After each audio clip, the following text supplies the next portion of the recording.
lights about to take the stage.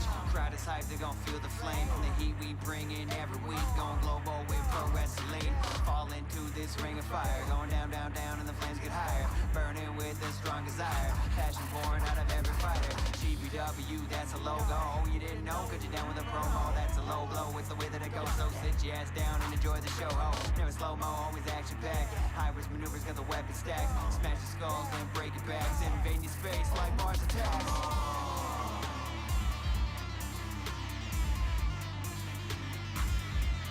Jump in the fire.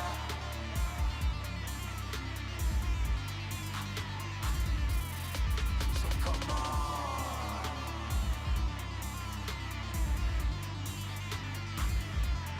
Jump in the fire.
Welcome in, welcome in, welcome in. Sharing to the socials, doing my normal pre-match, pre-show ritual, I guess. Sharing to the socials, letting people know we're on. Just sit tight and we'll get things ready. Also waiting for Mr. Pint to join me and Rico in the commentary booth. Rico and I, sorry. That's the proper way to say shit.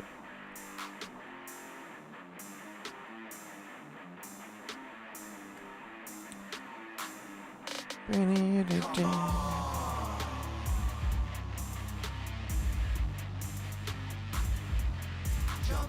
fire.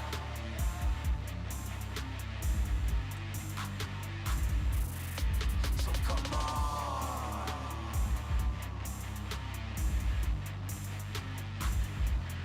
Jump in the fire. And that's everybody on Discord. Beautiful, beautiful. About to take the stage. Crowd is hyped, they're gonna feel the flame from the heat we bring in every week. Going global with pro wrestling. Good there. Hey, what's up, Rex? We can do co-stream. I was gonna go live too. But what are you playing? Need some streaming hours myself. Well, if you want to join us in commentary tonight, Rex, let's co-stream, bro. If you want to do the show with me and Pint and Rico. There's always room for one more. Are you ready for it, though? Do you have the stream together button here? Would it just share my stream then, or how does that work? Like, would it share my show? And I don't know if I've done a co-stream other than us doing Fortnite one time.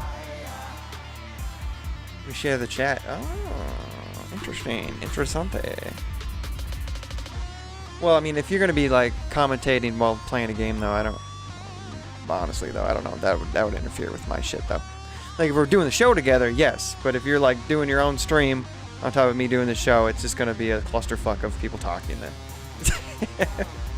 So it'd either be the show or we'll just have to do separate streams.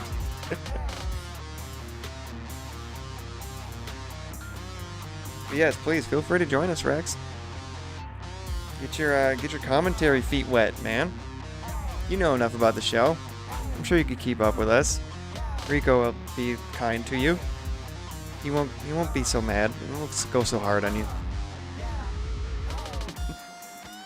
I did all my sharing to the socials. I gotta tell Pint to jump in the fire. I say, come on!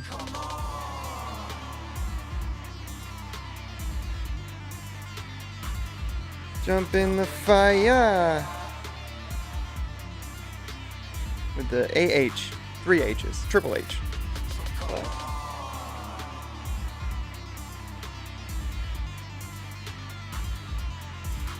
Jump in the fire.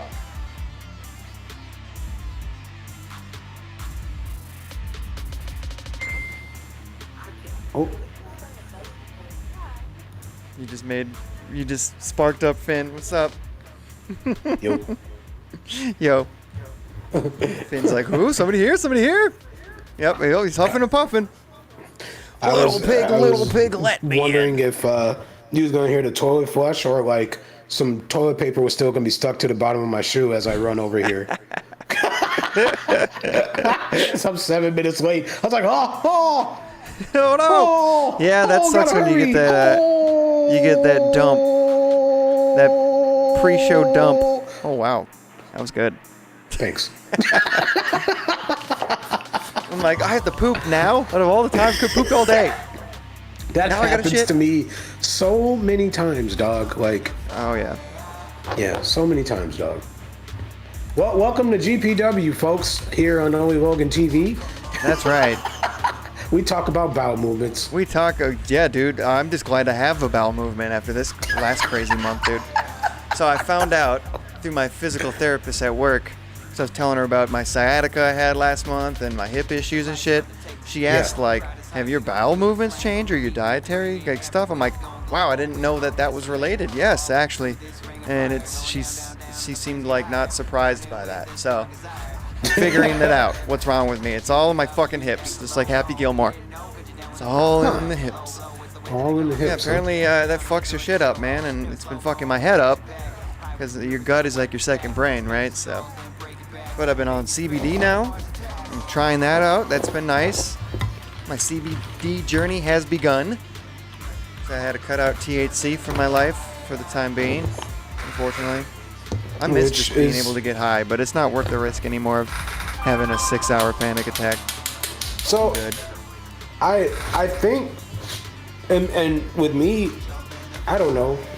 I'm good at telling myself that like it's weed, and so like I don't have the panic attacks. But like I also, when I have those feelings, I know that like I'm. How can I explain it? Okay, so the weed, whenever I have those panic attacks, are just enhancers. And so whenever I'm like stressed or in a situation and I smoke weed, then I get super anxious. And that's just weed amplifying it. And so like I understand that, I think. And so it helps me calm down like a lot and not blow my high on stress.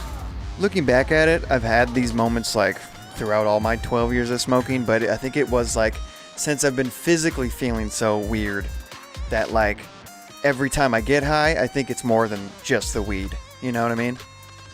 Like the last time I had a panic attack, if I swear to God, I was convincing myself that it was like kidney failure. You know what I mean? Or like something way worse. And I never was like that when it was just a bad high, because I knew it was just a bad high. But the fact that I've been going through so many weird physical issues, when I get high, it's very hard to convince myself that it's just the weed. So until I feel physically fucking better, I'm not going to introduce that into my life. You know what I mean? Right. Yeah, it could take, like, there's no convincing me when I get into those spirals, you know what I mean? But CBD's been nice, dude. I've only been on it for like 2-3 days, but It's Better than been Kratom. nice and calming. Yeah, better than Kratom. Kratom will do the opposite effect. It backfires. And then mix that with weed. That's the weirdest part. So, like, I recorded some of this album, like, most of this new album. I was on shrooms, weed, and Kratom all at once. And I was fine. Because I was so, like, focused on whatever I was doing that, I never even thought about how I was feeling. I was just in the moment doing my thing. But now I'm just smoking weed, and I don't have that, but I just have a lot of stress and physical things going on with me.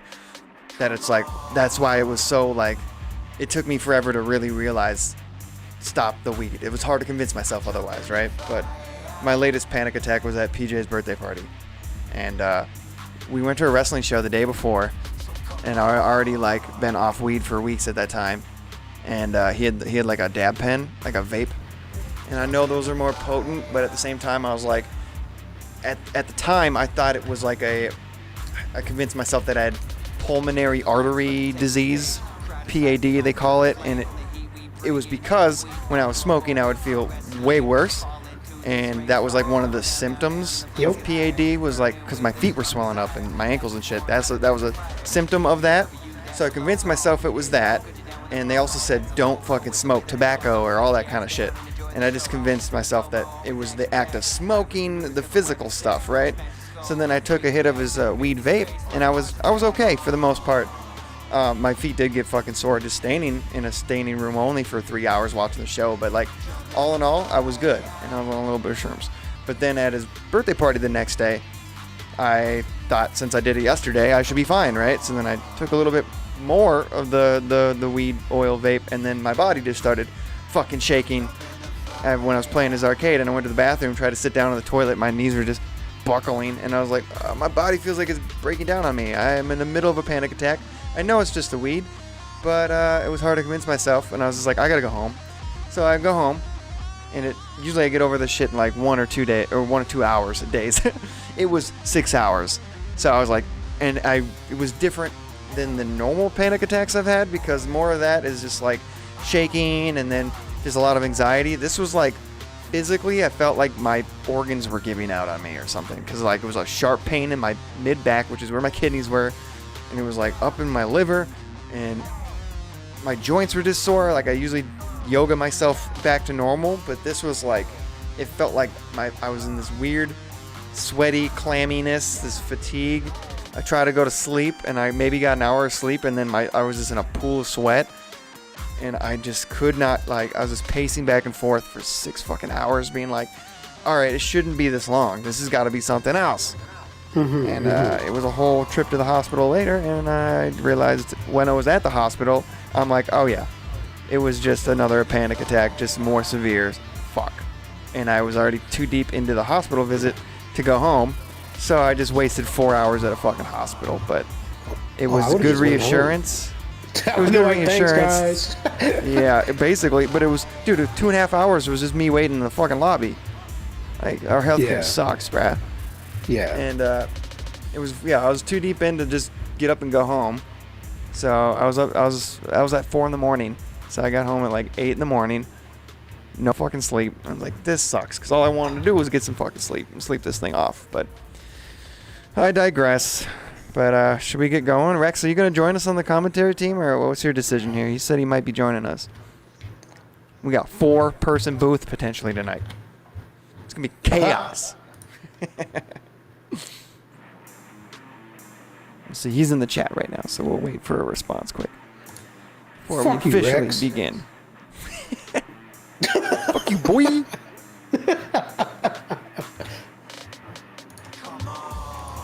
Sorry, I'm stuck in RP mode where I'm cussing everybody out on sight instead of being pleasant. Yeah, the world ain't GTA, bro, although it feels like it sometimes. Cops just shoot you in the face. I know, and then you're just like, oh, they gave me CPR, now I'm okay again. They weren't even giving that person CPR. They were refusing to let people do it. It's even worse. No, I'm saying like fucking, that's all it takes in that fucking would be nice, GTA. Just, I got blown up. You remember that video I sent you? It was like CPR. You're an NPC in Los Santos. They had like a point of view of just a person getting coffee and just getting shot. That would suck to live in that world, man. But it wouldn't be so bad if you could, literally just get CPR and we'll walk away with no fucking injuries. That'd be pretty great. Exactly. Tokyo, what's up? Long time no see indeed, man. Welcome in, welcome in, welcome in. It's going to be an incredible episode of GPW Inferno. We're going to get things started, so let's get it, dude. Let's just fucking do it. I don't even give a shit. Let's get started. Here we go. Tokyo, hope you've been good. Appreciate you joining.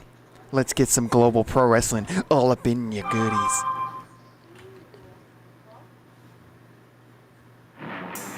Hey, congrats on the TTG, my friend. TTG stands for Turtle Time Go.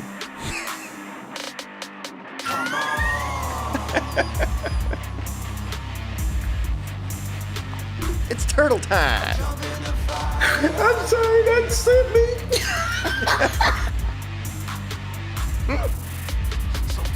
I'm feeling weird today, but in a good way. Actually, I'm that point of tired where you're just fucking weird. Like I'm so exhausted, but so loaded up with caffeine that I can get it. Better turn that off. Finn's freaking out. Oh, fuck.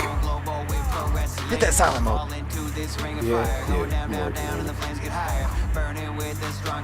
I got a cute little baby vape today. I should stop vaping. I've stopped vaping for a good couple of months, and now I'm hitting baby vapes.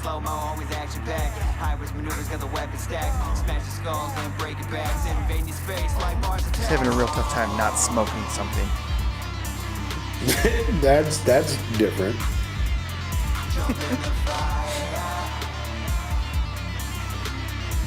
I need to corrupt my lungs some way or another, goddammit. Yeah. That's the main goal, is to not get my lungs fucked. But here we are. Jump in the fire! As long as I can keep singing. Oh baby, welcome in everybody to another edition of Global Pro Wrestling Inferno! Presented by Only Logan TV. I'm Only Logan. That's Rico Sleaze up in the corner. We've got Half Pint also in the commentary booth. Let's break down the card. Emma Exumer versus Isabella Marcella. The ladies getting down one-on-one in some action. We got a triple threat qualifying match. Owen Winters, the operator, taking on Rex Real and Omerta of the Sleazy family.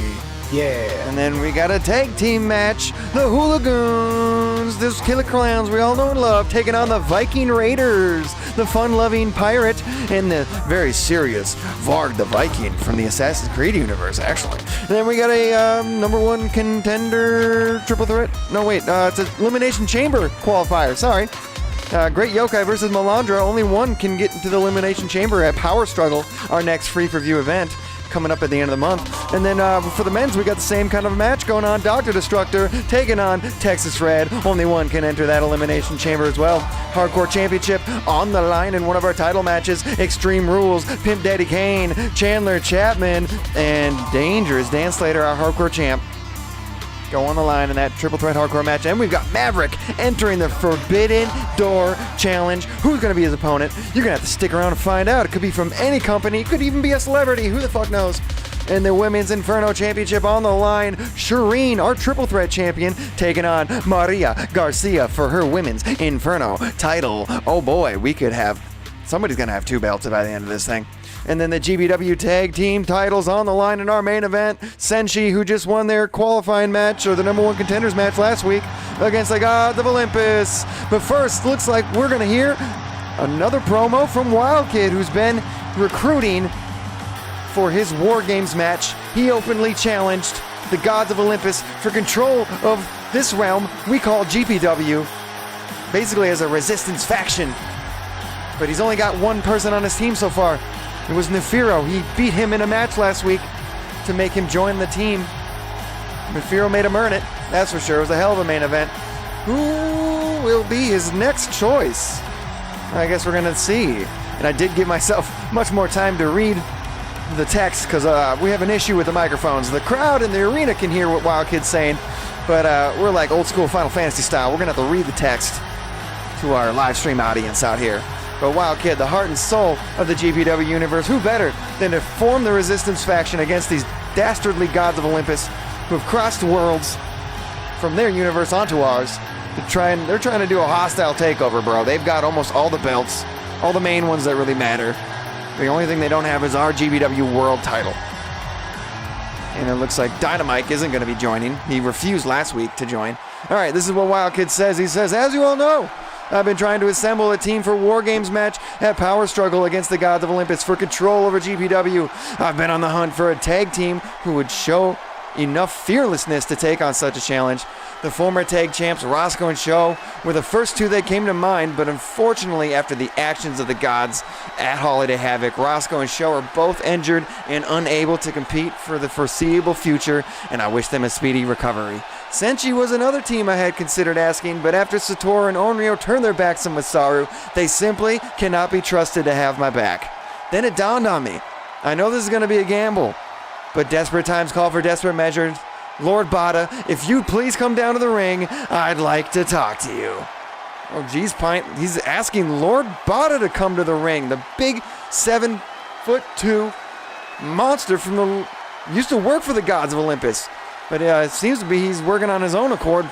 The beat of his own drum these days. Let's see what he has to say to Lord Bada. But one thing to note, Half Pint. Lord Bada and Nefiro have been fierce rivals for the past few seasons. I don't know if they would even get along. This would be an interesting choice. I feel for Wild Kid, but like he's been trying. He's been trying to pull people together. I don't know how he's doing. But he's showing signs of desperation, so obviously it can't be that good. No, I think most people out of fear are refusing to join the team, man. They don't want to get their ass beat at War Games against the immortal fucking Gods of Olympus, dog. Yeah. This hostile takeover has been going very well for them. I mean, literally, they have all the major titles, the Inferno, Triple Threat titles, Tag Team titles.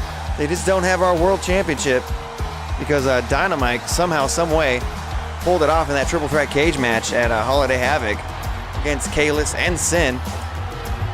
And, man, he refused last week, so Dynamite won't be joining. It goes to show you what leader he is, you know? All right, here we go. Wild Kid says, now I know what I'm about to ask you may sound crazy, especially given your history with the Gods of Olympus. You used to work for them, and honestly, I'm not sure where you stand with them today. It appears to me that you no longer are associated with them and are walking to the beat of your own drum now. Having someone like you on my team for War Games would be incredibly beneficial. Not only do you match up well physically against them, you also know their tactics, having fought alongside them before. I mentioned earlier that I was looking for a tag team, so hear me out. If you and Nefiro would join forces, I think you two would be the most unstoppable duo since the Dynamite Kids. I know that sounds crazy, because at some point, he was your biggest rival. But if you're willing to set aside your differences, I don't know if there's another team, any one team, that could defeat you two. That's a pretty good point. But that is such a far stretch, Pint. I'm not sure what he's thinking here, man. Lord Bada and Nefiro working together? All right, he continues saying, I know it's a big ask, and you probably think I'm crazy. So in order to convince you of what I'm saying, I went to the office and booked you two in a tag team match against the Legion here tonight. I talked to Nefiro about it before the show to get his blessing, and after some hesitation, he actually begrudgingly accepted. You guys have had many epic battles throughout GPW's history, and I believe that deep down there's a respect for each other inside of both of you, a respect that can only be obtained by going into countless wars within these ropes. I know that you're a man of few words, so all I ask for you is to think it over, and good luck in your match against the Legion. Oh man, there it is. He asked him, he issued it. Looks like he's gonna have to think it over. Wild Kid reassuring to him.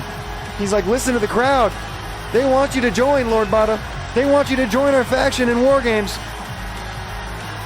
Man, I don't know, but where does Lord Bada even stand? Yeah. He did used to work for the Gods of Olympus. It seems like that's no longer the case, but can you even trust a man like that? I don't know. I mean, it was him that got kicked out. You know what I mean? It wasn't like he. But he wasn't like ceremoniously kicked out by any means. He just kind of chose to walk his separate path, you know? And here comes Lord Vada. Looks like the tag match is happening now, but oh, it's Kraos. That's Lord Vada's former tag team partner. He works for the Gods of Olympus. Kraos just jumped Nefiro before their match, and he's handing him a steel chair. What is Lord Vada going to do? Oh, he throws it back. I guess we know where Lord Vada stands. He no longer wants to work for the Gods of Olympus. Apparently. Oh, jeez. No. He's deciding not to assault Nefiro. He had an open shot for it. And here comes some of the Gods of Olympus right now. That's King Castro and Caven joining Kraos there. Looks like they're having some choice words there at ringside. And apparently we're going to have that tag match right now, folks. It's official. Here comes the Legion. I know Pine doesn't like me talking here, but I do have to unmute Rico at some point. I guess I'll keep him muted. But we're going to find out. I'll shut up soon. Don't worry. We're going to find out if Lord Vada and Nefiro can even get along in a match like this tonight. This would be a good test to see if they can even be a team for Power Struggle. They can work together. But Wildkid does make a very good point. Those two would be absolutely unstoppable as a duo. All right, I'll shut up. At a combined weight of 475 pounds, the League.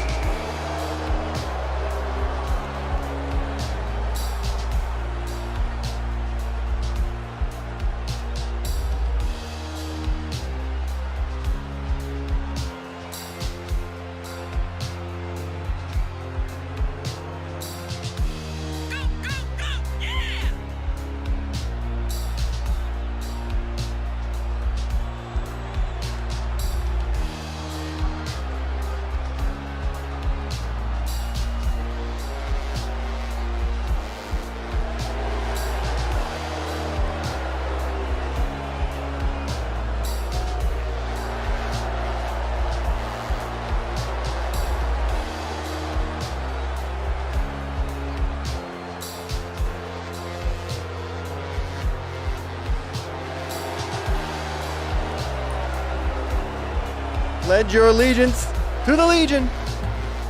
Yeah. Holy Bowers and Chandler Chapman looks like he's got double duty here tonight. He's in this match and he's got a hardcore title match later tonight. All right, we're starting things off. Oh, whoa. Already some miscommunication between Nefiro and Lord Vada. Nefiro wants to start this thing even though he just got jumped earlier.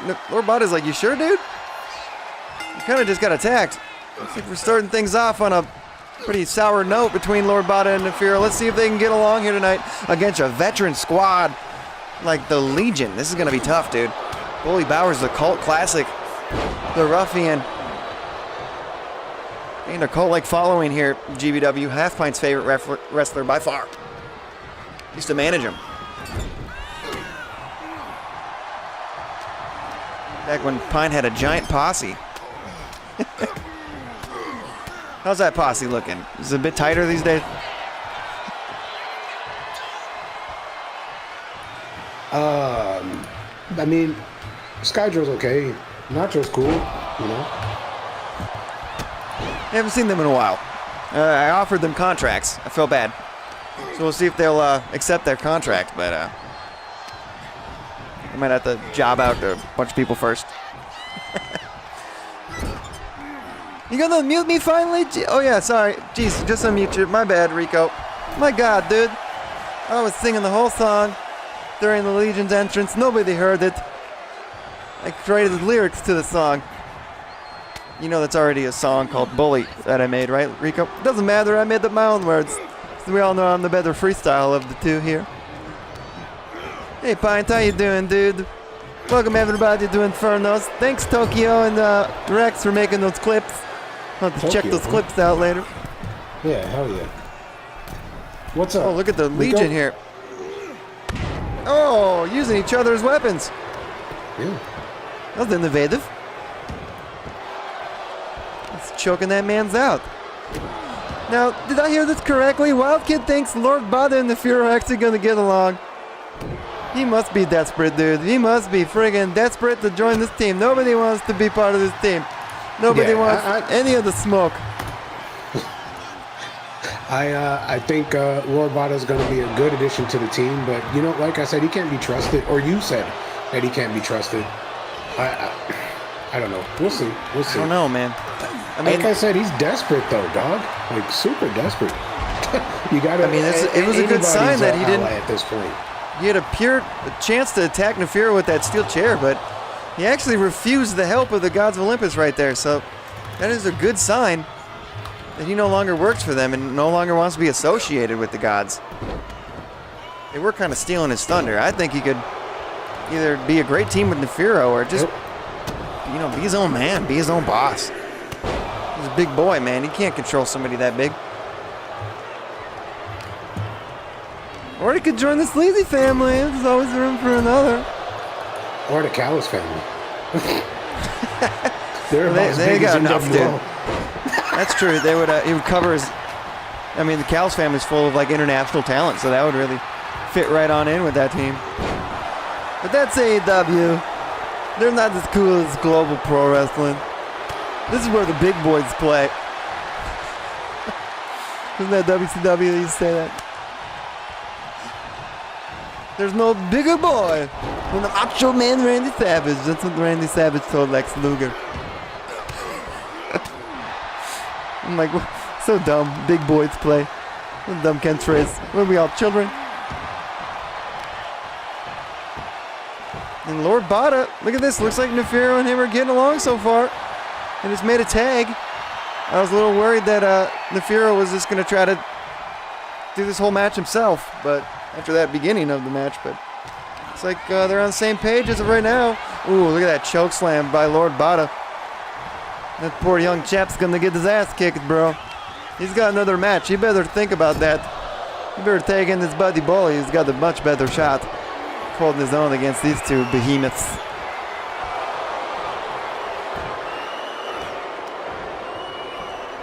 That was old school, rubbing his face in the ropes. Look at the joint manipulations there. Ooh, ouchie Wally. Tag is good. Tag is good. Bully Bauer's back in. Ready to boast his brutal technique.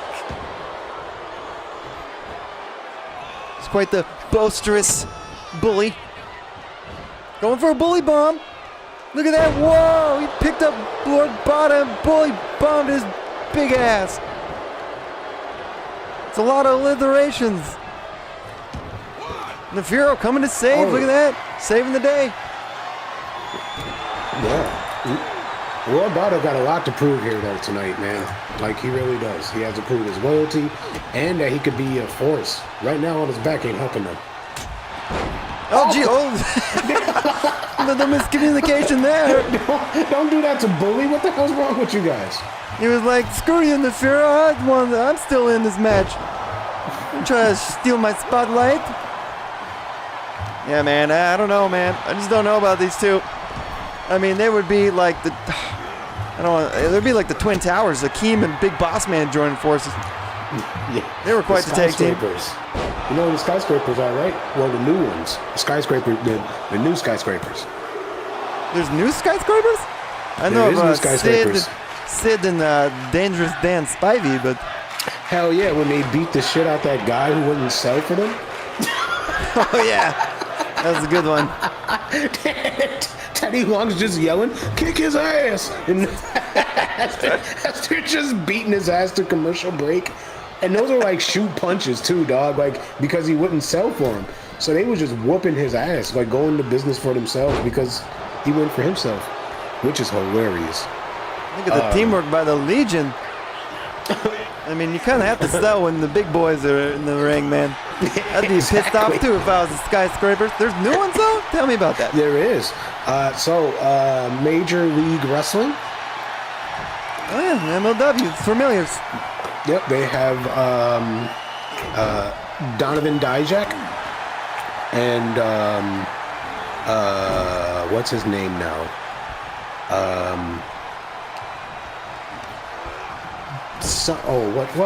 Well, Baron Corbin. I don't know his new name. I forget it. Oh shit, look at this. Double choke slam. Oh boy. Bishop Huge Dyer. double choke slam. That might be it, guys. 2. It is. Oh! Making quick work of the Legion. Nefiro and Lord Bada just blow through the Legion. Oh, here comes the champions. Oh, Kaven and Kraos bashing them with their belts, making them regret their choices of joining Wild Kid. But man, that was a little taste of, that might be a little taste of what's to come at War Games. Oh boy, they're making sure they get the last laugh here tonight. I think they're scared. They're scared of Nefiro and Lord Bada. They don't want that to be something to jeopardize their title reign. All right, well, we're rolling on with more action here. Emma Exumer taking on Isabella Marcella. We got a ladies division match. There's another lucky fan that just got the shirt out of that cannon. Official GPW merch. You can buy yours today. We'll plug it in the chat. See if it works. That didn't work. All right. Maybe it only works when I'm on Twitch. Here, let me try it. Or maybe it's a different command. Whoa. Website? The fucking... Whoa. Forgive me, but who's this crazy bitch? I shouldn't say that. I apologize. Sorry. This crazy bitch is Emma Exumer. Women of wrestling, I apologize. You're not a bitch. She's a lovely This woman. crazy tank girl from Hamburg, Germany.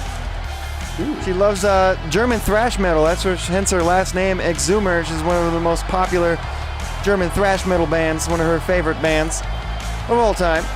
And yeah, she comes with that Blitzkrieg offense, bro. Fast and furious. And a relatively new competitor making her debut this season. And she's had a few title shots in her past. Perhaps a win here tonight would throw her right back into the title picture. God, what's that fucking command for merch? I just plugged the link tree. Point merch? I thought it was. I tried it multiple times. It didn't work. Maybe We'll have to look that back up. have it inactive. Could very well be that. Oh, that bot wants some merch. I bet. Well, too bad. You got blocked, bitch. And let's see if Some of that Isabella merch Marcella like can a bot. block the momentum of Emma Exumer here tonight. Oh, The man. Italian, beautiful Italian supermodel turned pro wrestler. Now, she's had a bit more of a successful modeling career than her wrestling career this season. Had a pretty rough season, I'm gonna be honest, but she's still relatively new. This is her sophomore year at GPW. Let's see if she can go all the way to varsity before she drops out. She loves flowers. I should get her a bouquet. Rico's been on the hunt for a new wife. Oh, I was gonna say, Rico, you isn't were that married crossing once? the lines there? What the? What, employer relationships? Yeah, I think Yeah, that's Conflict of interest? well, wouldn't say that much, but Well, you know, they can't resist Rico's charm when he puts the sleazy charm on you. And Emma you right become away. greasy or something. You know, like once you go sleazy, you go greasy. Or I guess that's from all the skeet or something, right? Well, she's Italian. She should be used to greasy people. Italians are known for their grease.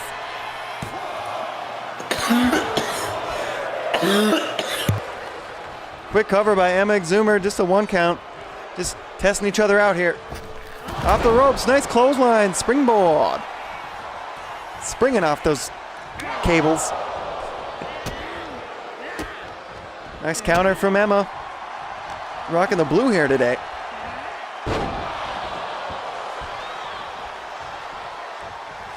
Emma in full control early on here in this match. Pint, what's your prediction for this one? Speaking of that, well, let's run a prediction. Start doing those again.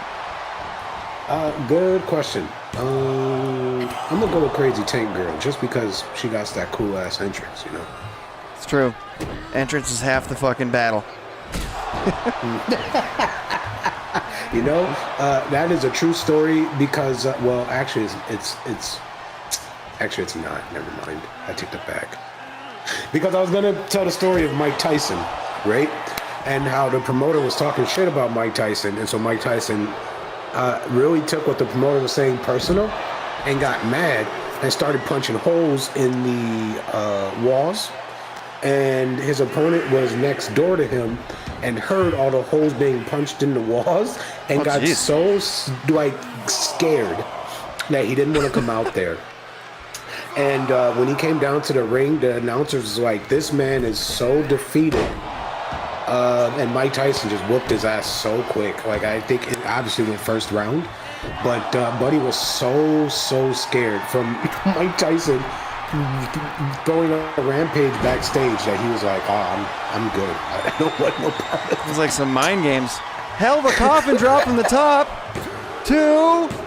Oh, and you were right. That was quick. That was a quick one. Hell of a coffin drop. I guess as soon as I put the prediction up, it's already over. And McZoomer with a fucking emphatic win tonight.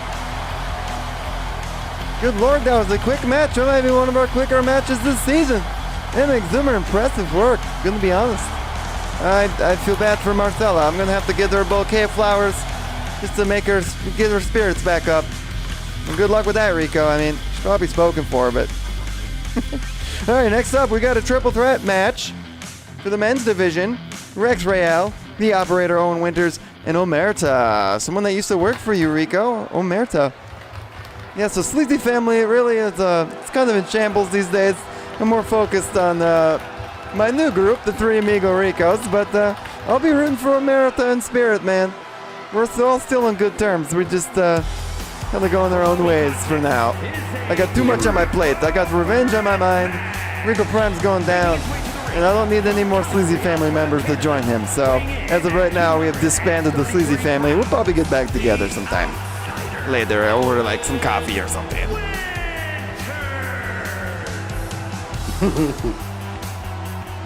All right, here comes the Operator Owen Winters. Man who made his name out in Japan, folks. Used to wrestle for one of the Japanese promotions. Whoa. Oh, that was dope. And, looks like Rex is in here? Yeah! He's going to be doing wrestling and commentating simultaneously. We got him mic'd up tonight. Rex Real, and then we got Owen Winters, and we got Omerta. Gonna get the predictions out here. Put your Finny Bucks on the line if you think you're so confident to determine who's gonna win this shit. Rex, good luck. Looks like he's gonna make his entrance right now. We got him mic'd up. They used to do that in football. They probably still do that in football. From El Dorado, ooh, looks like he's got a cool new crown. Wearing his alternate attire here tonight. You know what they say about new gear? What do they say? You usually win. Unless everybody else has new gear. Then it's still up in the air. Good point. Rex Real, the Mexican Power Ranger from El Dorado. Cousins with Lord Zed. He's the good one.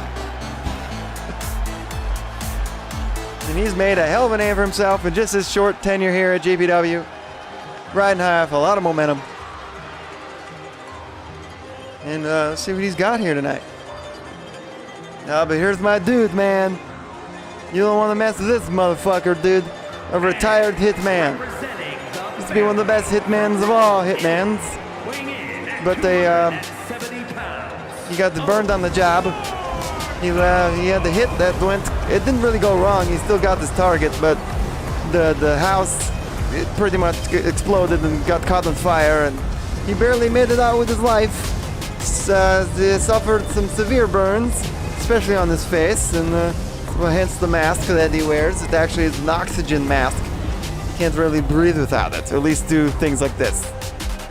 You know, high heart rate increasing exercises and sports and stuff. So, yes, there's Omerta, the muscle of the Sleazy Family.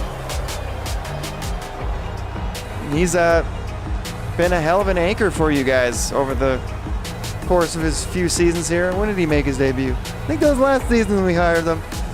We went through a lot of muscles at the Sleazy family. We started with that Nimbicil Neanderthal Mountain Man Maulers, who since no longer goes here, because I didn't rehire his ass. Kicked his ass out of the curb. And then we had that stupid Russian dude, the old Soviet gimmick, the last Soviet in existence. So, what was his name? Sergey? He became my bodyguard. He got demoted, and then I kicked him out. So our muscles really don't last very long, but Omerta's so damn good, I would never kick him out. Plus, I'm very scared of him. He's a tough one. This triple threat match is underway.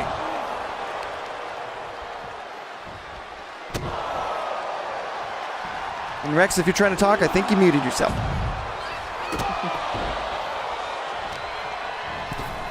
Rex showing no fear against Omerta here tonight. These triple threat matches are tricky, man. No disqualifications, no pinfalls. Or sorry, pinfalls and submissions, but no countouts is what I was trying to say. I was going to say, how'd you win then? No pinfalls, no submissions, no countouts. No way to win. Just fighting forever. Fight forever. The predictions are up, folks. Omerta, of course, the man in the gold pants and the mask. Rex, the maroon outfit with the mask. And Owen Winters, the guy with the Canadian maple leaf on his trunks. For those who are uninformed and are looking to spend their $50 on the outcome. If I had $50, I'd put it all on Omerta's.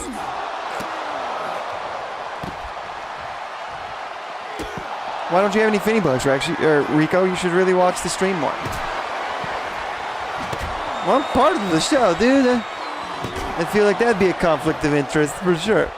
Look at Omerta. Yeah, get that sledgehammer out. Usually he's swinging his baseball bat usually. But he's swinging the sledgehammer tonight. It's even more aggressive.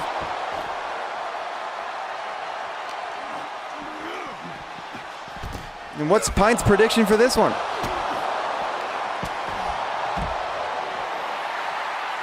Really thinking about it.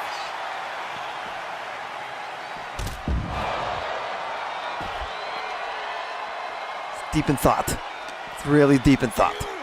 Or like middle of a bong rip or something. Oh, nice move by Rex.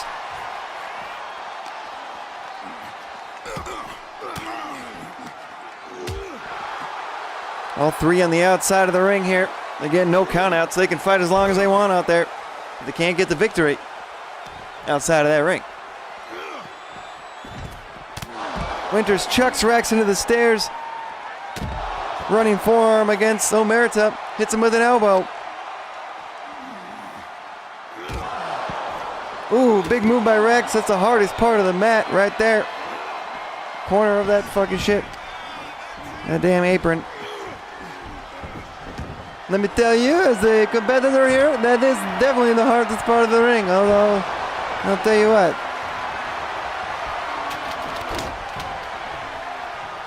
It seems like Omerta's the only one taking advantage of the no DQ rule so far. He's got a kendo stick in the ring now. Oh, I taught him this one. It's called the Sicilian Slam. No, wait, that wasn't the Sicilian Slam. That's Omerta being from the vineyards of Sicily. Got a lot of Italian flavor here tonight. We just had Isabella Marcella, and now we got Omerta. Yes, with the funny country that looks like a boot. That's the Sicilian Slam. Yo, what a move, man. A devastating Sicilian Slam. And he ain't done. Code of silence. Oh, it's finishing move. His finishing submission. But Rex breaks it up before a tap out can be initiated.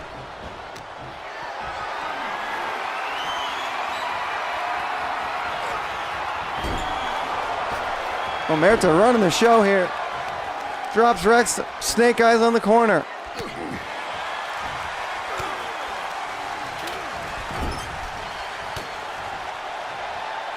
Rex reaching in his pocket for something, but he couldn't get it off. What a move by Owen Winters.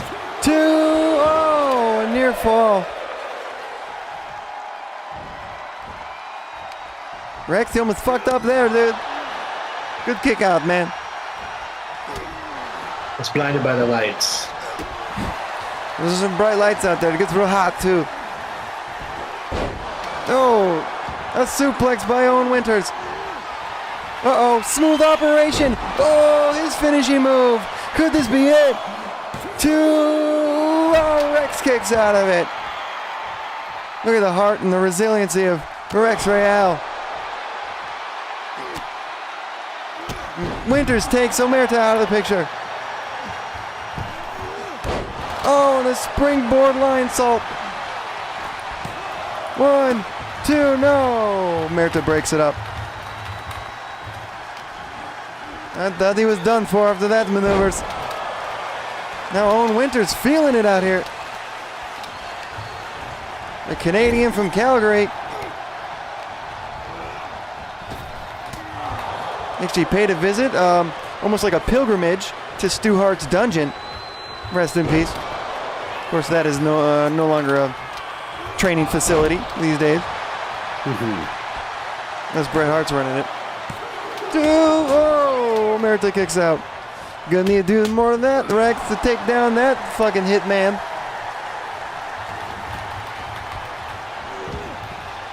It's a big dangerous boy. This is where the big boys play it. And he'll play with you all night long. Oh, Winters. Oh, smokes Rex in the face with a steel chair. Hey, Rex shook it off pretty good.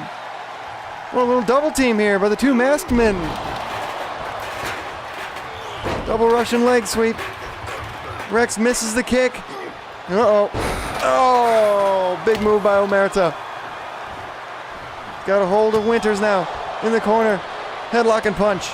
Classic. Oh. But Winters comes back with some fury of his own. Snap suplex. Expertly applied by the operator. DDT. That's no sleazy T, but that was a good move. Top rope. Oh, coup de grace to Rex. Uh-oh. We got a cover. Oh, broken up by Omerta. Oh, just kicks Rex in the face. I don't even know if he was trying to. What is going on here? He's floating in the air. What is he doing? Whoa, what a move. Oh, jeepers. His shoulders on the ground. Oh, now they are. 2, 3. Omerta with some kind of wizardry. Hits him with wherever the hell that was. The Leaning Tower of Pain. No. And Omerta picks up a big dub on that one. Yeah, that is a beast of a man right there. Congrats to him. Sorry, Rex, that you didn't win. Yeah, your sorry, match. Rex. Looks like you were trying to go for a fireball earlier. That actually is Omerta's weakness, so he does not like fire after his trauma that he suffered. So that would have been the right idea, but Owen Winters kind of screwed that up for you. My head was hurting. I rolled the wrong way. Yeah, it's tough to think of a game plan when you got so much chaos in the ring, but here comes these stupid fucking clowns. I don't like the clown, and we all know that. He broke my neck last year, and now it's almost 2 years ago. Technically, that was in the end of 24, so I'm still recovering. I'll be all right. Should be in the Guinness Book of World Records for fucking longest time worn for neck braces. Longest broken neck is it's an honor that I'll just have to accept. You know, my bones don't heal the same way most people's bones do. I've got bonitis, so recovery time's a bit longer than their typical person's. And here comes, what are their names, Logan? That's Tiny the Terrifier and Jitters the Jester. Well-established tag out here. They're going to be taking on one of the newer tag teams in the division this season, the Viking Raiders. Oh, jeez. We've got to finish up the predictions here. It was Omerta who took the victory. Let's run the new predictions. Here comes this team again. You know what? Shout out to them for week in and week out. Again, they keep getting booked, but like their win record sucks. But they still try week in and week out. It's probably because he comes out with that damn scooter. You know? Yeah, I don't know where he got the pirate- damn scooter. What kind of pirate comes to the ring in the scooter, man? That This is fucking true. guy but- can't take him serious, man. No, but Rico, I did interview him backstage yeah? about that, and he said that because it's futuristic, he decided to ride it down to the ring because he's used to ships. You know what I mean? And to see that contraption of a scooter, to us is basic, right? But to him, it's like an Futuristic electric to him. car. Yeah. Yeah. I think he Yeah. stole that from some kid one time and just kept it. I mean, who's Probably. riding scooters these days? I think he took it from a kid in the back. That is true, and he doesn't know much about land or laws because he spent so much time out in the sea. It wasn't okay for him to steal that scooter from that kid, but he doesn't know any better. Being If a I pirate was and Varg, I everything. wouldn't trust that stinky, smelly pirate. No, I wouldn't touch him as far as I could throw him. If that makes sense. Mm-hmm. Yeah, well, Varg doesn't really... He's his only friend he made here since he got glitched through the Sleazyverse. He's from the Assassin's Creed Valhalla universe and just kind of blipped into existence over here and made a fast friend with a pirate. It's probably the only type of person that he seemed recognizable to him, He's probably seen a pirate or two in his former life as a Viking. And maybe reminded him of home, I think they're an excellent duo. They may not have an impressive win-loss record so far, but that can always change. Well, they got 3 months left, dude, before the season ends, so that better change quickly if they want to win the tag team titles.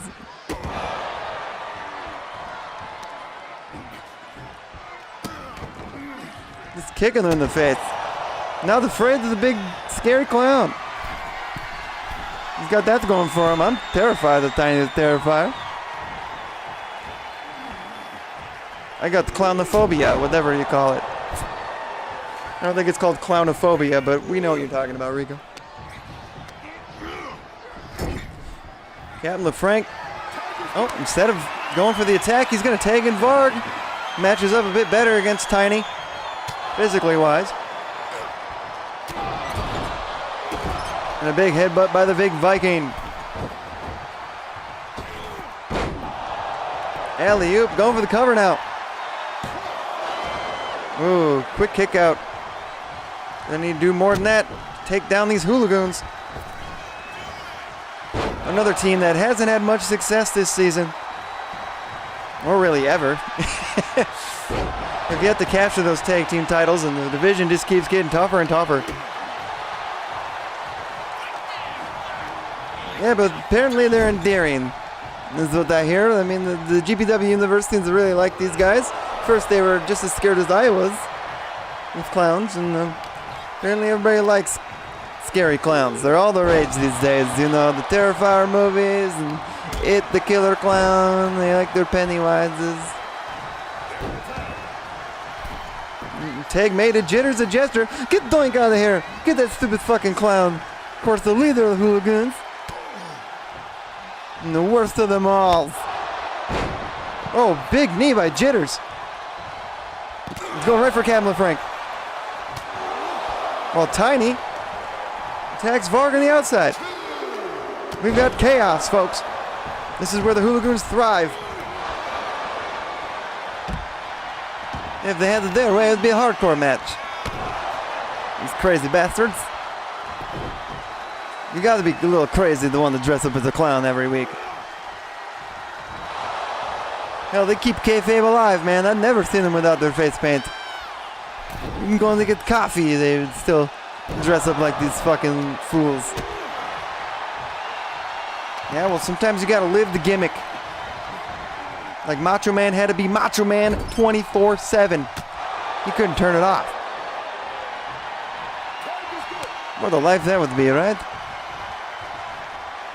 Luckily, Rico Sleaze is Rico Sleaze 24/7. I'm no gimmick. There's no gimmick over here, bro. I'm me 24/7. Yep.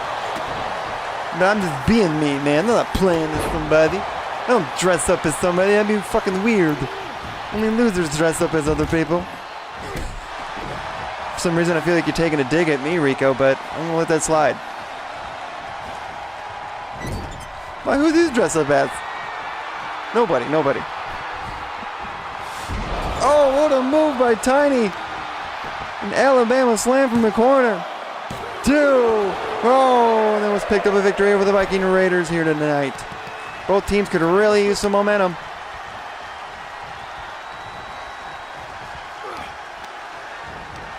Tag was made at Jitters. Targeting the bad arm of Captain LaFranc there.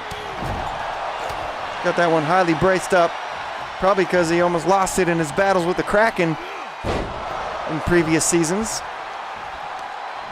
Oh yeah, I almost forgot about that. He used to dress up as the Kraken. Back when we thought the Kraken was just a myth, an old pirate legend. Apparently that infuriated the real Kraken, and he showed up here in GPW. So we have Captain LaFranc to fucking blame for the Kraken always showing up here and wreaking havoc.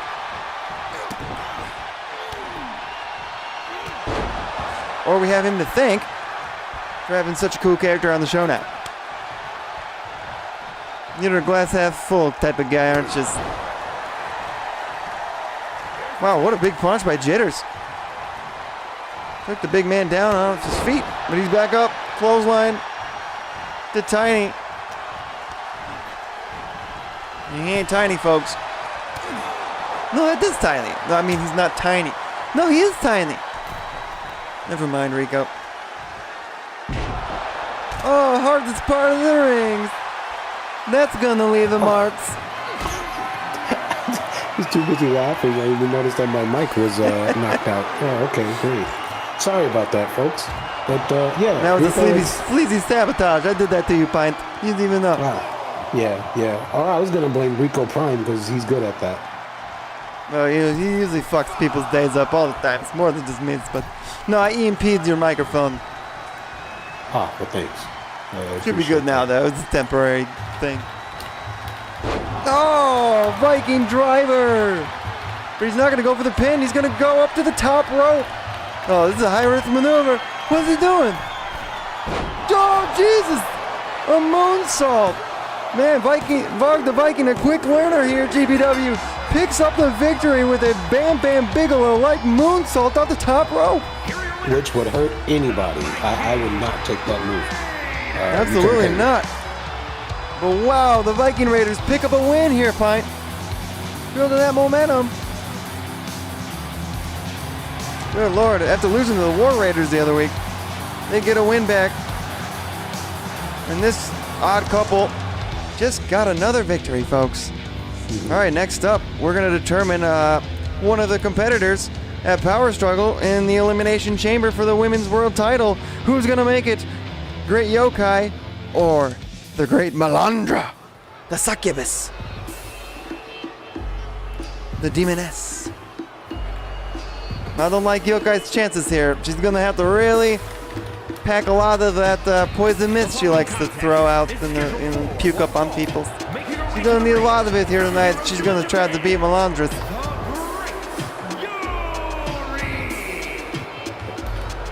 There's a big poison mist fog in her entrance. The protege of the Great Muta, one of his proteges, out at Dojo Muta. He's had an incredible season, actually capturing the GPW Women's World Title at the beginning of the season. She only had it for about a month, but hey, a win's a win, man. It's in the history books. And this will be her shot for another chance at the gold if she can win this match against Melandra and enter herself into that Elimination Chamber match at Power Struggle, which will be happening this month, either on the 24th or 25th, to be determined. Likely on the Sunday, so the 25th probably, but it's still up in the air. We still got to find another co-host. We got to have a guest. Ours fell through last month, so. What, Rico and the half pint not enough for you, Logan? You know, it's got to find more people? Well, Fucking watch party over here or what? We're not enough for him, huh? Guess not. No, you guys are great. You guys are great, but we know it's a special event, so we gotta have, special guests. This feels right. Representing the syndicate from the pits of hell. Well, maybe you should ask Rex. Rex, you want to be our special guest of Power Struggles? I'll do it for you.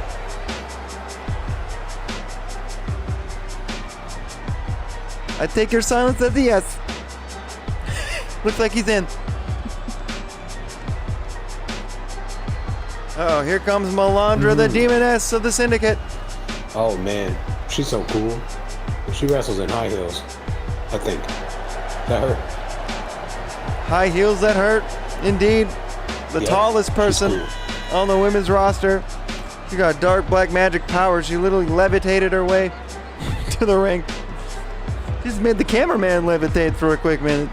She will suck the soul out of you. And that's not... I mean, pause.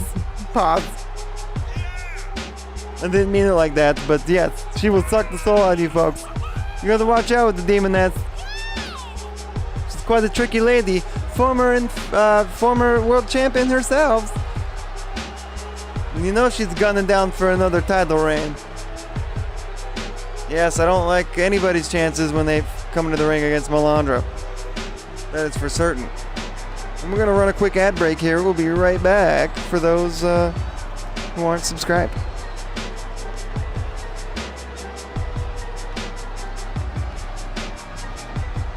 Oh, I got to choose the outcome. Viking Raiders won. Here we go. Run another prediction. Pine, who are you predicting in this one? For Pine's prediction. I mean, oh my God. Both women are pretty dope, but how about you ask me when the bell is rung and we figure out who won? Then I'll tell you who I think was gonna win, as I'd be correct. And that's cheating. All right, predictions are out, folks. Put your finny bucks on the line. I'm gonna be honest, it's hard to bet against a demon.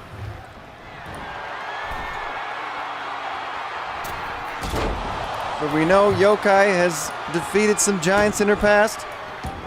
She's done some incredible things, even as the underdog of the match. But, she's in the ring with Melandra, who just won't stop stomping on her from the top rope. Melandra has never looked so damn aggressive and impressive in that ring as of late. On the hunt for that world title. But Thalia of the Gods Olympus, the queen of Mount Olympus, has been kind of getting in her way the last few weeks. And Thalia's got a chance to enter herself in the Elimination Chamber as well, coming up in either next week or the week after. We saw who qualified already. I think we saw... Boy, who was it? I'm going to check the notes for this one. I don't want to spoil any future matches.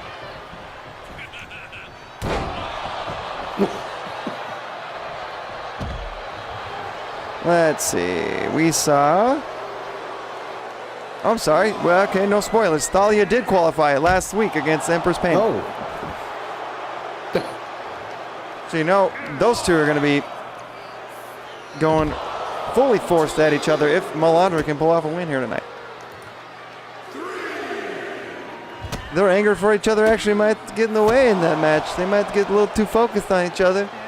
Probably ram each other through those damn pods, break a bunch of glass out there, get in one of their eyes, and we got blind people now. Speaking of blind people, Yokai bet they're freaking use that poison mist sooner or later. They can't let the refs see her using it. She's going to have to blind Melandra if she's going to win this one. She's holding her own here.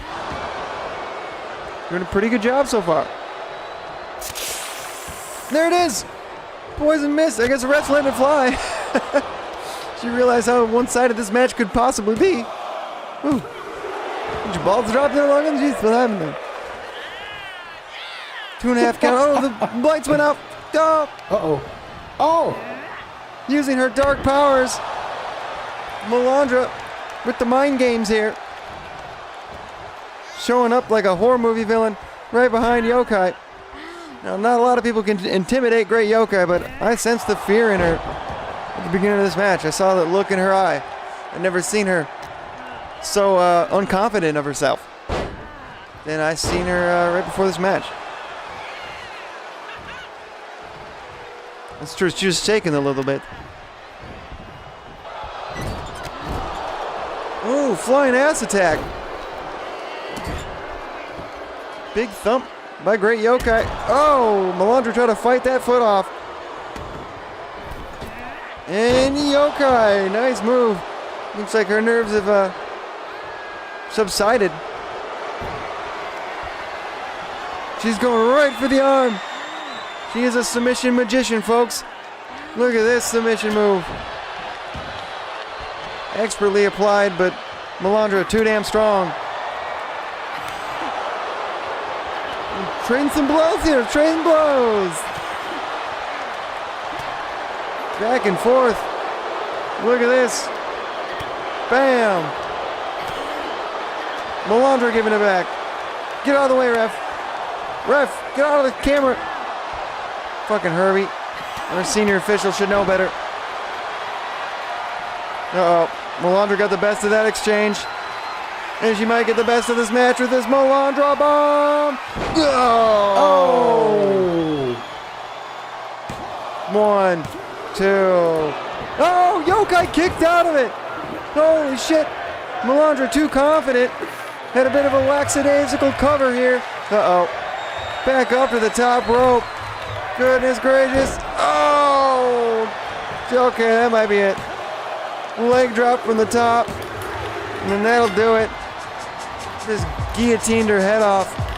Almost decapitated her with that leg drop. And there's your winner, folks. Melandra with an impressive, overwhelming victory. Looks like she's going to enter herself in that elimination chamber. And anybody else in that match, I would look out. Even Thalia's got to be a bit intimidated with that kind of a win. All right, next up, we're going to see who's going to enter the elimination chamber on the men's side. It won't be a title match at Power Struggle, but it'll be a number 1 contenders elimination chamber match for the Inferno title. King Castro being the triple threat and the Inferno champion actually has politicked himself out of a match because he will be at he'll be in that War Games match at Power Struggle. So he lucked out. He won't have to be defending his titles at Power Struggle, but we need an elimination chamber for the men's side. So I've constructed a number 1 contenders elimination chamber that'll be happening. But only one of these two gentlemen will be able to enter it. We got the former Inferno champ himself making his way to the ring.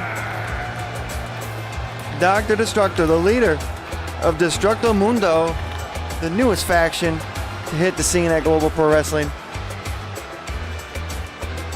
Of course, accompanying him is Boogeyman, Diente, and his girlfriend, business associate, and manager, the current women's Inferno champion, Maria Garcia, who we'll see later tonight defending her title against Shireen.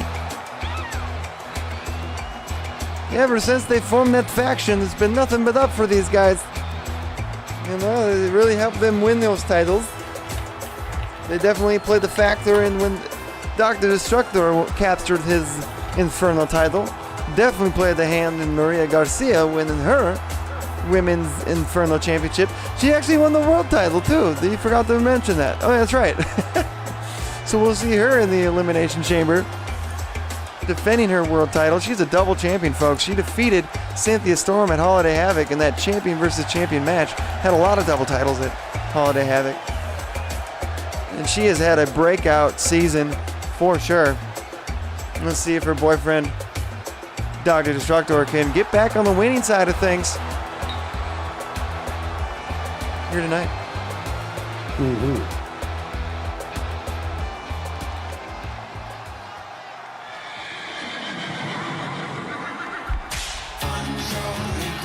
But he's got to get through the big old Texas Red.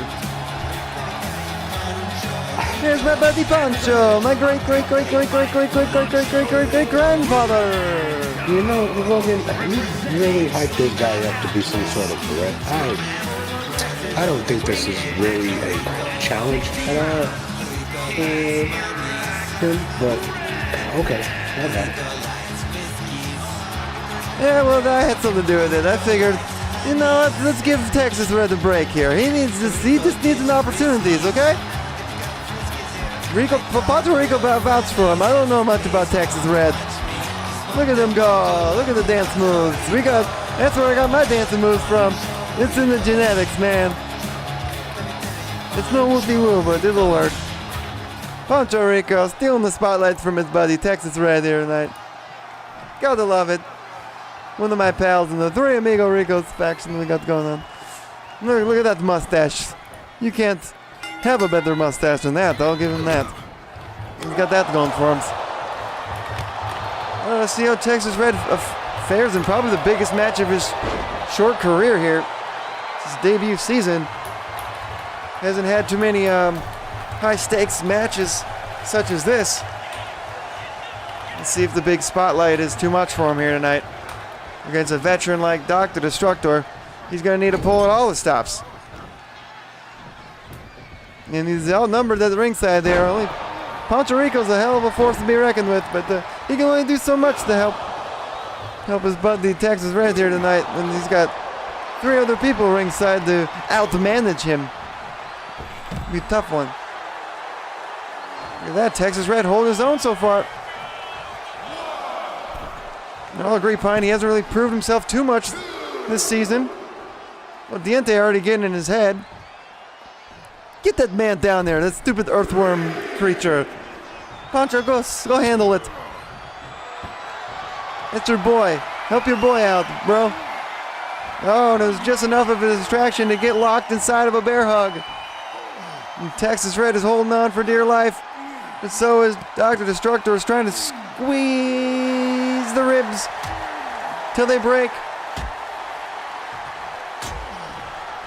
But big Texas Red wiggles his way free.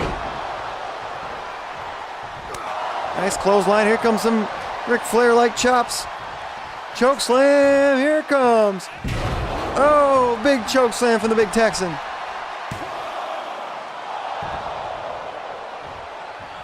And just a 1 count. It's Texas. Oh, try to get a little receipt there. Texas Red getting distracted. There you go, Pancho. Yeah, even the score here. All right. Good try, Pancho. Yeah, you fuck up that stupid earthworm. Make sure Diente doesn't help ever again. Maria Garcia in the ring for what reason? I don't know. But chaos is ensuing, folks. And Puerto Rico isn't helping in that regard. Oh, and the referee, he's already had enough. Oh, jeez, Herbie, come on. Let him have a little fun. God, he's got a pin. Oh, but Diente just pulled Texas Red's leg and broke up the count. Oh, he did it again. Kick him out, Herbie. One side is, he's playing favorites out there. And there goes Puerto Rico, back to catering. He probably didn't even want to be out there, to be honest. He probably got himself ejected on purpose.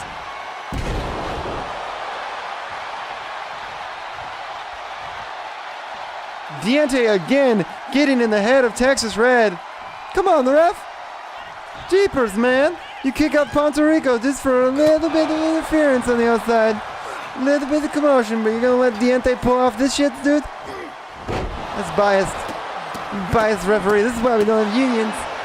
This is why you don't have health insurance. Herbie, you fuckface. Do your job. Rico, I actually agree there. Big slam by Dr. Destructor. Kick in the head by Texas Red. Hip toss. Oh, Maria Garcia this time, jaw jacking Texas Red. He's just got to focus. He's very easily distracted, this Texas Red. Oh, big lariat. Will it be enough? 2. Oh, Destructor kicks out. That would have been the biggest win for Texas Red's short career here so far.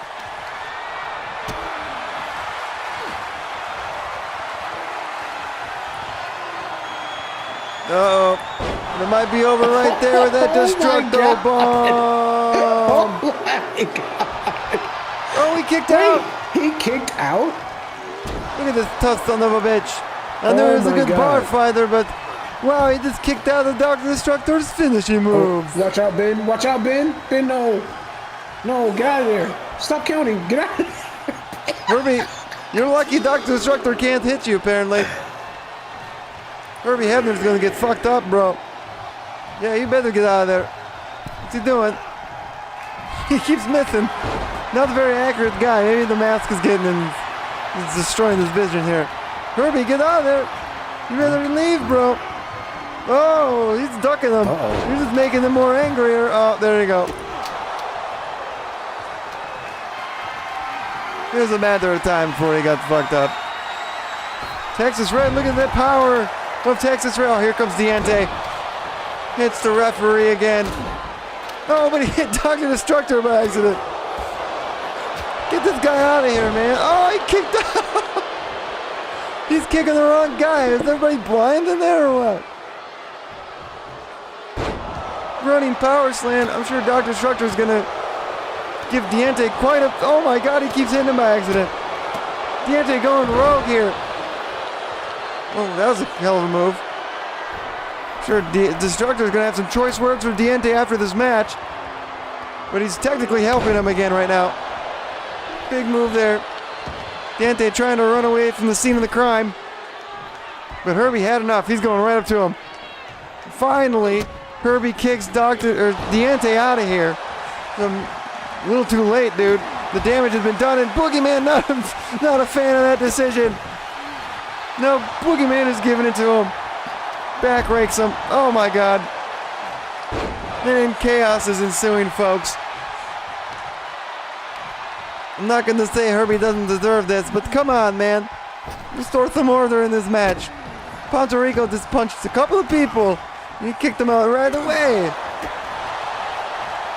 They should all have been ejected. Oh, Boogeyman with the choke slam. And nothing to see here, folks. You didn't see nothing. And Dr. Destructor using the help of his Destructo Mundo crew. Oh, the turnbuckle was exposed. I didn't even see that. Pure metal to the chest of Texas Red. The cheating is cheating out here, man. Usually I appreciate such large efforts to cheat, but I don't like it, man. Running DDT. It looks like Boogeyman has been ejected. Herbie, get back in the ring. Finally, Texas Red's showing a little... He's getting mad at Herbie here for not focusing. Damn right. Do your job, ref. Looks like we're just down to one manager here. We started with fucking 4 people outside the ring. Down to 1 after all that craziness. Oh, big elbow from the top. Could this be enough? 1, 2, 3 it was. Dr. Destructor had a cheat to win there. I feel like he could have done it by his own merit, but hey, heels are gonna cheat, man. The heels be healing out here. Take a look at some of the highlights. There's that Destructo bomb. Texas Red misses clothesline from hell, and Dr. Destructor don't miss that one. Right on target. Elbow straight to the heart. And you're to blame. You gave destruction a bad name.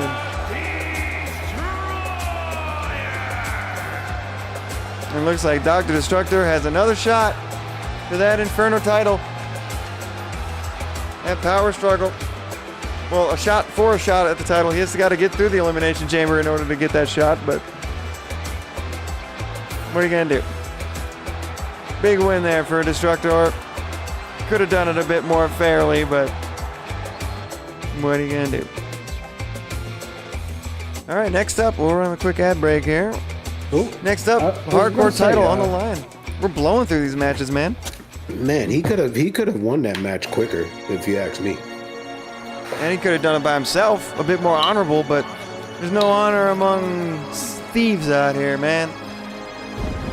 Hardcore title on the lines here.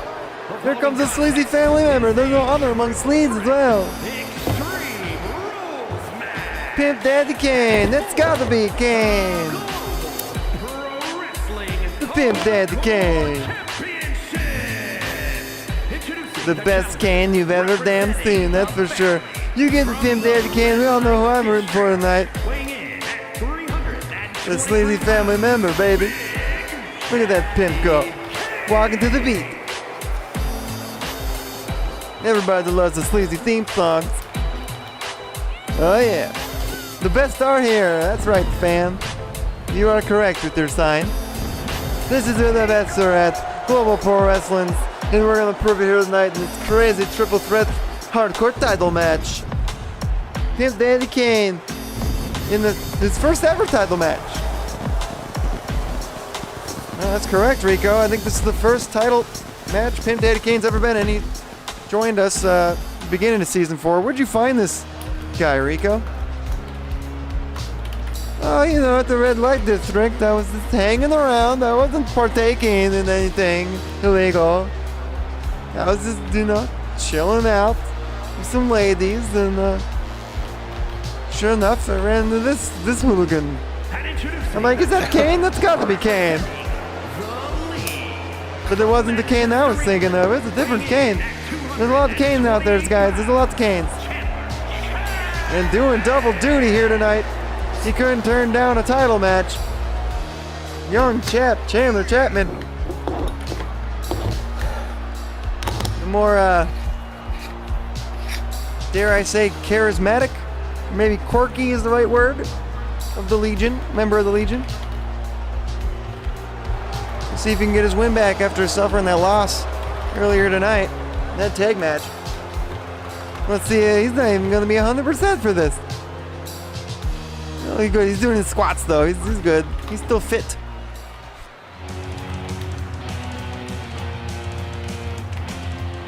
And here comes the hardcore junkie.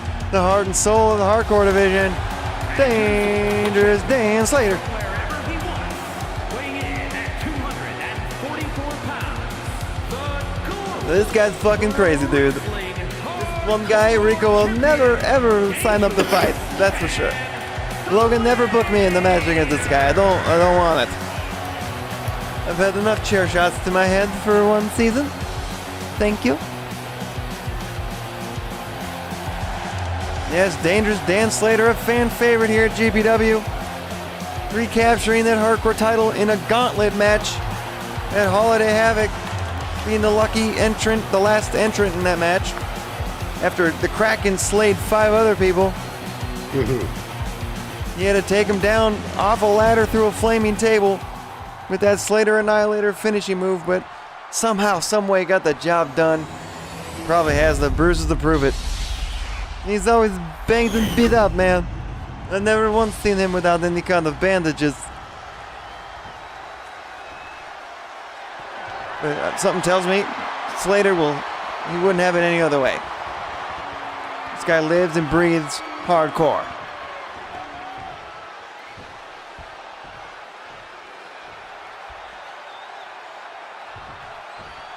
Here we go, dude. And these other two, his opponents, are not really hardcore wrestlers. But they'll do anything for a couple of bucks in a title shot. Look at that. Oh, they may know that right away. A double team by the two opponents, the two challengers. Looks like we got a bit of a 2-on-1 situation right now. Well, you got to do what you got to do in this match. They know who to take down right away. They know this guy can take a licking. He can take a beating and gets back up. Oh, that alliance didn't last too long. Chapman really working on Pimp Daddy Kane. Oh, big drop kick from Slater. Oh, and a springboard clothesline. Slater the Slayer, right, Rex? He's got many nicknames. Slater the Annihilator, the hardcore junkie. Dangerous, of course. He's very dangerous. An ode to one of his favorite wrestlers, Dangerous Dan Spivey. Oh, he's grabbing plunder. He's got some plunder. Oh, that's a mighty big ladder. Holy shit. Found the biggest ladder under the ring and draped it across as like a bridge from the ring to the announce table. Or a Spanish announce table. I thought those were the guys on the Rumbles. Whatever I keep making up.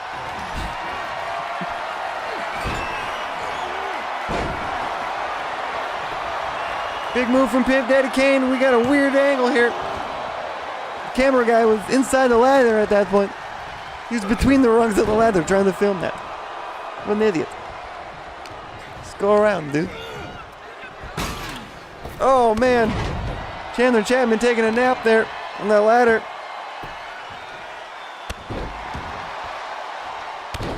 And Slater punishing Pimp Daddy Kane here. If I was Chandler Chapman, I'd just let these two guys fight and take a breather, man. He's already been in the match. I don't like his odds here.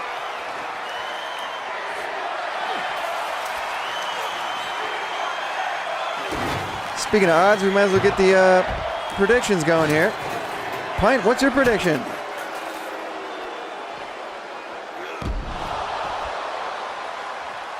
A release suplex from Dan Slater there.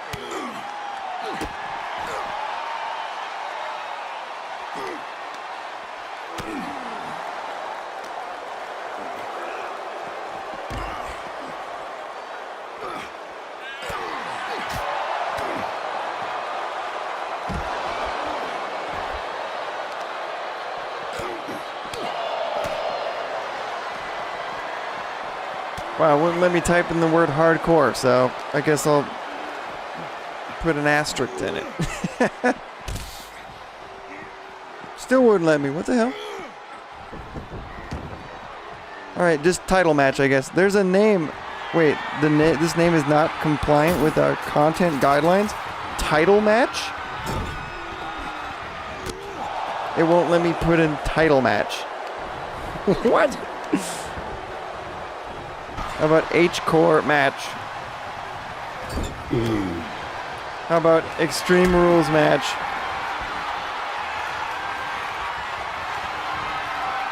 What? Alright, it's just not letting me do it. Restart.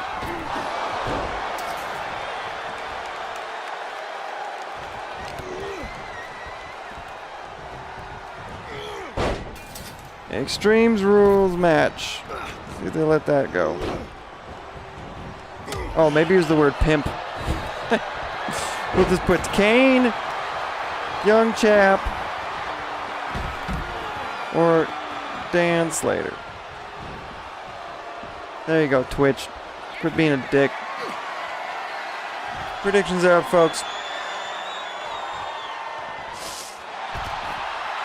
Dan Slater working on Chapman there. Showing no respect. He's kicking dirt up on him. And Daddy Kane looking for his pimp cane. Can he find it? Oh, he's got a stop sign instead. Oh, good throw. Chucks the stop sign halfway across the ring. In the back of Slater's head. Oh, he's got Slater's weapon of choice, the steel chair. Oh, he gives it to him the hard way. Oh, Young Chap tried to swing the stop sign, but got caught with a trash can. Oh, he's a good thrower, man. He can really throw some weapons, dude. He's got pinpoint accuracy here. Stop, Slater. Stop in the name of Kane. Before you break my balls. He's got woods, baby. Oh, our first table in action here. And impressively, it's standing straight up vertically. That takes skill, dude.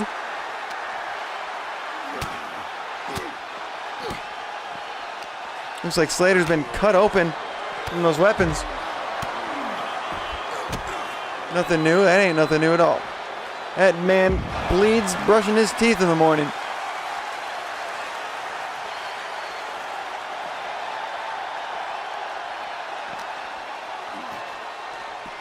Don't touch the table. It's perfectly standing there. Oh, bash with the trash can. And he leans it up against the steel steps.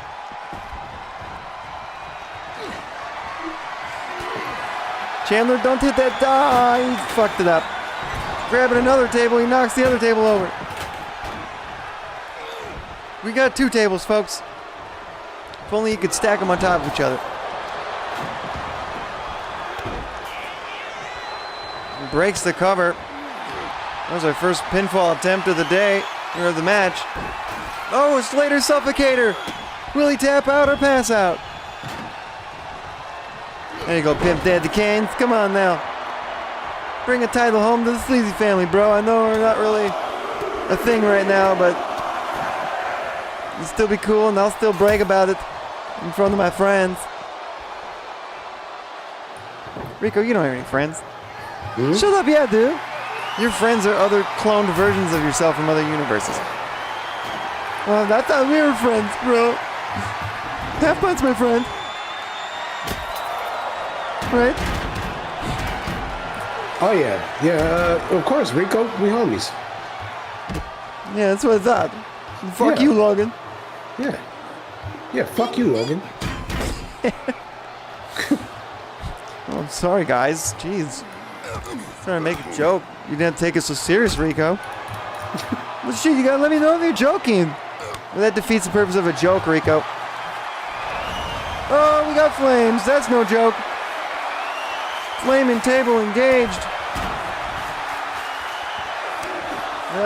Watch out. He might burn that ladder, too. It's a little close to that ladder. Might melt the ladder. Oh, boy. Things are getting hot over here at GPW Inferno. Oh! The flames went out before he could go through the table. Well, that's unfortunate. That would have been a cool freaking move, but whatever. And Kane now tries to powerbomb him through the ladder, I would assume, but Chandler Chapman fighting for his life here. Slater with the stop sign. He says, stop what you're doing and feel the pain. These two getting well acquainted with our hardcore matches. And they're with the master of the hardcore match for this title fight. One of 3 title matches here tonight. Damn, those stairs being used now.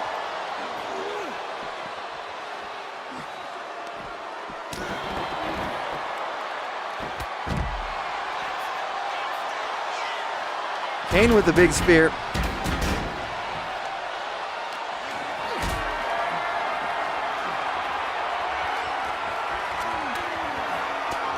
Chapman refusing to get powerbombed. He'd probably go right through that ladder. Oh, That seems to be what Pimp Daddy Kane had in mind. Whoa! We got full-on chaos out here, man.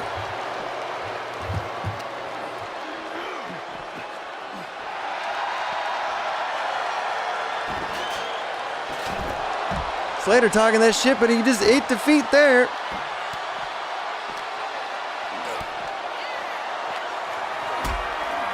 Oh, Kane refusing to let the powerbomb die. He's going for it. Oh, the back of his head just hit that ladder. That was brutal, dude, but he didn't put him through it. He's probably going to try it again. Yep, there we go.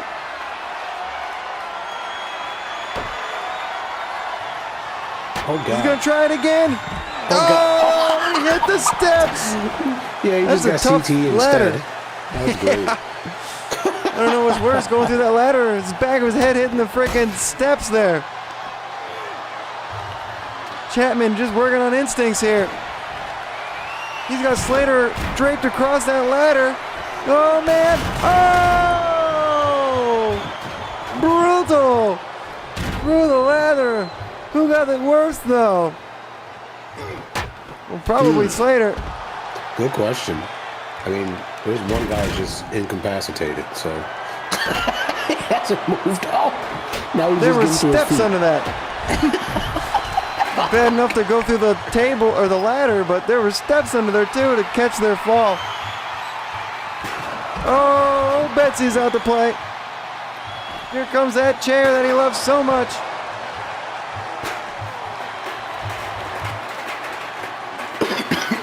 Trying to even score out here.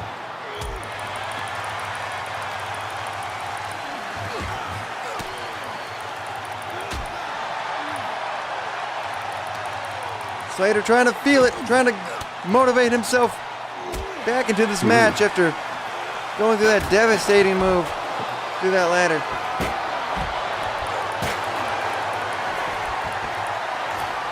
Swinging that table like it's a chair. Yeah, I don't know what's up with these wrestlers that you have, man, but they're on some. Oh my God, he set the table on fire. Oh God, here we go again. The last one got extinguished before anything bad could happen. Oh, Kane! He has a history with being on fire. Oh no! He's traumatized Pimp Daddy Kane. Pimp down, pimp down. He got burned in a house fire as a kid. Yeah, Pimp down. Oh, the young chap down through the flaming tables. Oh, Goodness God. gracious. This is awesome. This is Rico. Let me tell you, I'm just glad I'm not in this match right now. I'll tell you what. These guys are trying their damnedest to win this title. A little too hard for you, man. So, oh, we got a third flame at the table. Oh, jeez. They can't stop putting shit on fire. Okay, never mind. Kane, of course, not wanting to be near any kind of fire. Kane does not like fire. It's been well established in his lore. Oh no! Bam! Another powerbomb through the table. Big boot. Is this enough? We might have a new champion. Oh, Chandler breaks it up. That might have been it, dude. We almost had a new champ right there, dude. Come on, Pimp Daddy Kane. You can do it. Get over your fear of flaming tables. Well, I mean, he just got Tombstone. burned in the face. Oh, on the broken table. A tombstone on the broken shards of that table. That's a splinter. At least a few splinters. Running Bulldog. Oh, and Dan Slater might capitalize on that tombstone. He does. Chapman's out of it. That was his second match today. Oh my God. He got more brutalized in this one than the last one. Took 2 L's here tonight. Yeah, no idea why he's wrestling so hard, but hey, good for him. Slater picks up the damn win. There's your hardcore junkie, dude. He's addicted to the pain. He's addicted to the violence. He's addicted to the hardcore titles. And probably a bunch of pills. And maybe heroin. I saw needles in the back. I don't know where they were from. Oh no. They're not mine. All right, next up, we got a bit of a surprise here. Maverick entering the Forbidden Door Challenge. His ex-teammate, Ruthless Ryan Lyons, was in the last Forbidden Door match, and we saw fucking John Cena. Oh, I guess we're in Columbus, Ohio, too. I just thought we'd make note of that. Who the hell is it going to be this time? If you're unfamiliar with our Forbidden Door matches, that means any competitor from outside of GPW can make their way into one match only, one-on-one style. We've seen, well, we saw the APA too recently as well. So we've seen legends past and present, even dead people walk through that Forbidden Door. That kind of turns into a Death's Door challenge, but I digress. We've seen people from AEW, New Japan, WWE. We've seen celebrities like Post Malone and Bad Bunny make their way through the Forbidden Door. Who the hell is it going to be this time? I think it's Jesus, dude. I think he's going to fight Jesus. What? No, I'm just making guesses, okay? Jesus. We had gods and demons on the show, and it's not out of the realm of possibilities, Logan. Oh shit, it ain't Jesus. Although he might think he's Jesus sometimes. He might be bigger than Jesus in his own mind. It's a legendary CM Punk. Punk. You gotta be kidding They me. gotta be bored. They gotta be. He's the world champ right now. They gotta be bored. The current WWE World Heavyweight Champion. The stars keep getting bigger and bigger, folks. You never know who's gonna walk down that Titantron. Gonna have a pipe bomb moment. We're gonna have a pipe bomb here. Gonna rip apart Rico's sleeves. I'd be honored if he just ripped me apart like he did McMahon that one time in the microphone. Talk about how this company is going in the shitter or something, and how much he hates The Rock.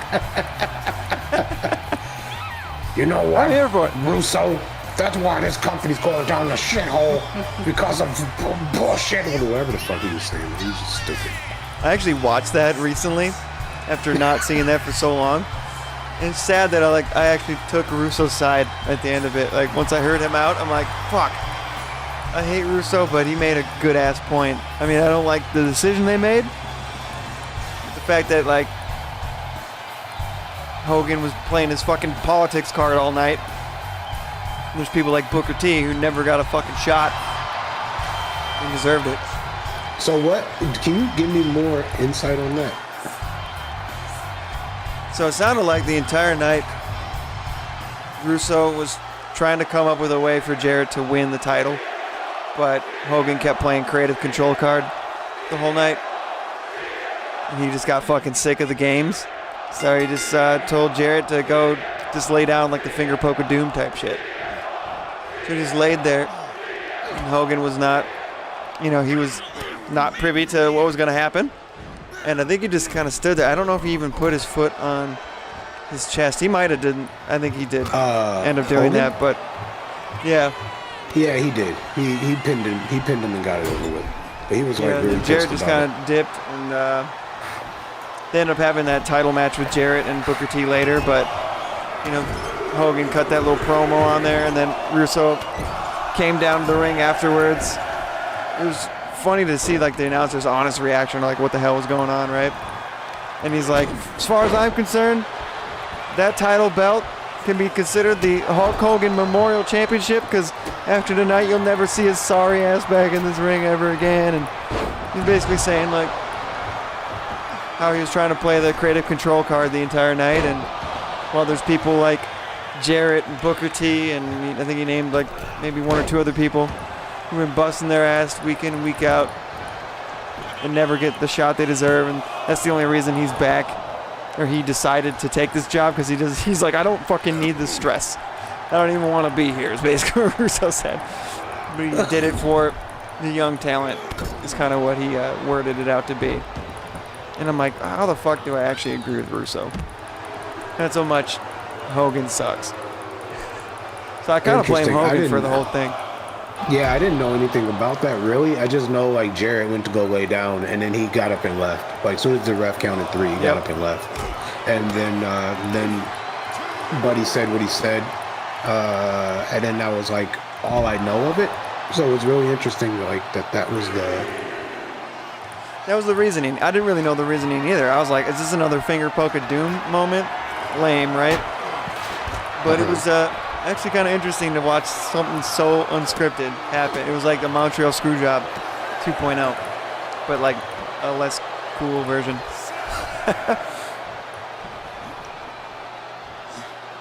I see.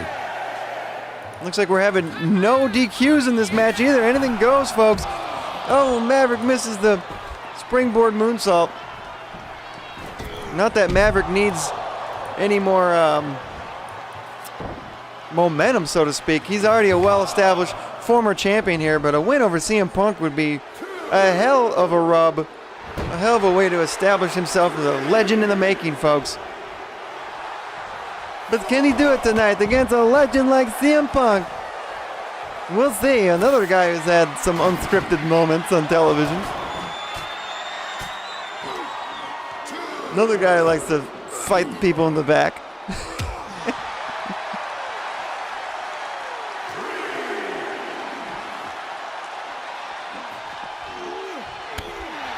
Oh, a backbreaker.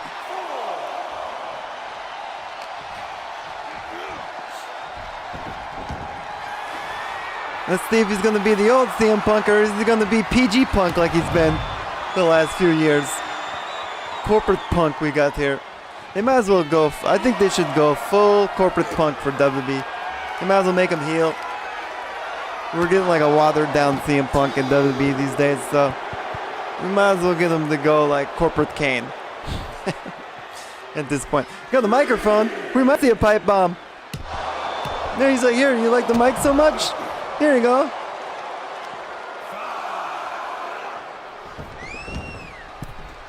And the current World Heavyweight Champion back in this game. Oh, a springboard clothesline by Punk.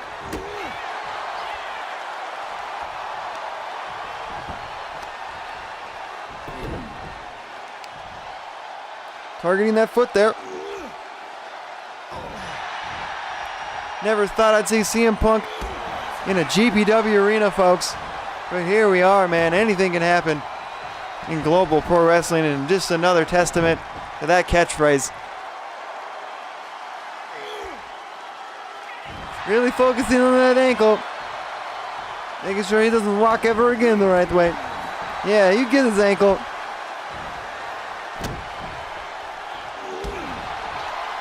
And Punk's thinking of what to do here. He's going to grab some more plunder. He's got plunder. He's going to get some plunder. We're going to steel chair in there, folks.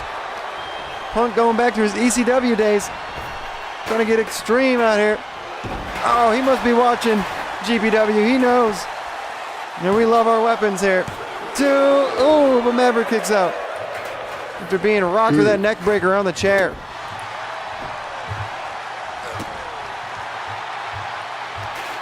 And Maverick not looking so good. Busted open right now.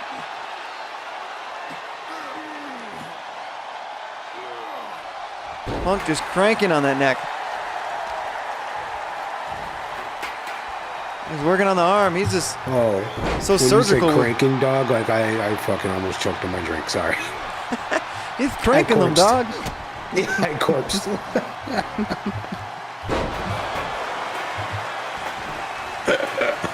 He's cranking on that neck. He must crank his He's knob. yanking them. He's really jerking them. Top rope. Oh, on the chair. Huge elbow drops. Punk with the big moves, trying to make sure he doesn't get the rope break. Going for the covers. No. Maverick kicks out at 2.5. Setting up to go to sleep. Punk trying to get a hold of him, but no, Maverick fights it off. Maverick going for the suplex cutter on the chair. Will it be enough? God. This will be a huge win for his career. Oh. Yeah, Maverick beating CM Punk. That'd be crazy. But anything could happen here. Oh, Maverick getting a little frustrated. Going for the referee. Yeah, fuck you, Herbie. You've been a sorry-ass excuse for a referee for too long. Punk avoids that dropkick. Uh-oh, it's clobbering time. It might be time to go to sleep for Maverick. Oh, knee to the chair. Face first. And now he's using that steel chair. Over and over again. Maverick back to his feet. Backbreaker face buster combo. Come on, Maverick. Show this Punk what for's. Show him not to mess with GPWs.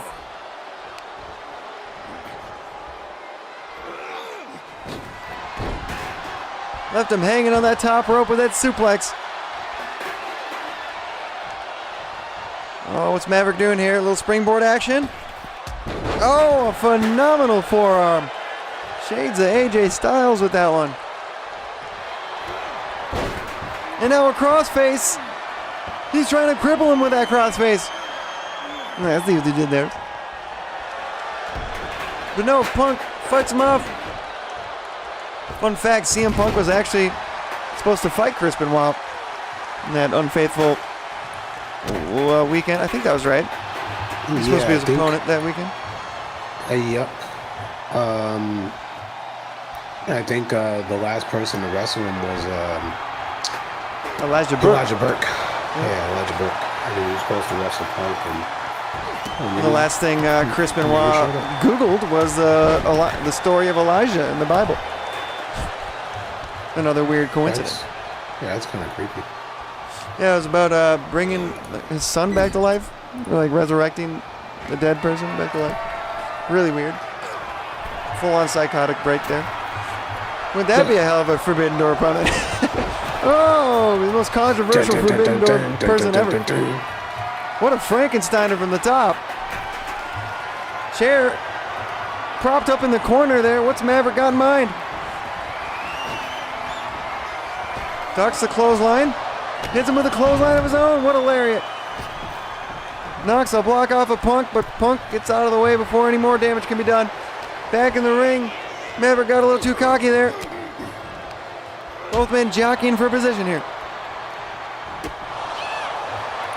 Oh boy, we're trading blows. We must be deep in the 8th inning of this round, of this fucking fight. Well, you know Punk, he always has to drag the best out of people, huh? That's right. Oh! Oh! Boo! Yeah! Boo! Yeah! Boo! We're giving it back. God. Maverick holding his own here. Oh my Boo! God. Let's get it. Oh yeah! We got a fight, baby! They're getting it on. Oh, Maverick. They both are exhausted, though. Look at that. Exhaustion settling in. Basically a draw there. I'd call that one a draw. Maverick shakes it off a bit quicker. Oh, Yeah, throws him into the chair. The He might be setting I up. don't think so. But Oh, he was going to go for the Maverick go around, but Punk to his feet We'll a bit see. quicker than Maverick assumed. He might take the Ric Flair top rope bump. He does. For the cover. Oh, Maverick kicks out. What a match it's been, huh, Pike?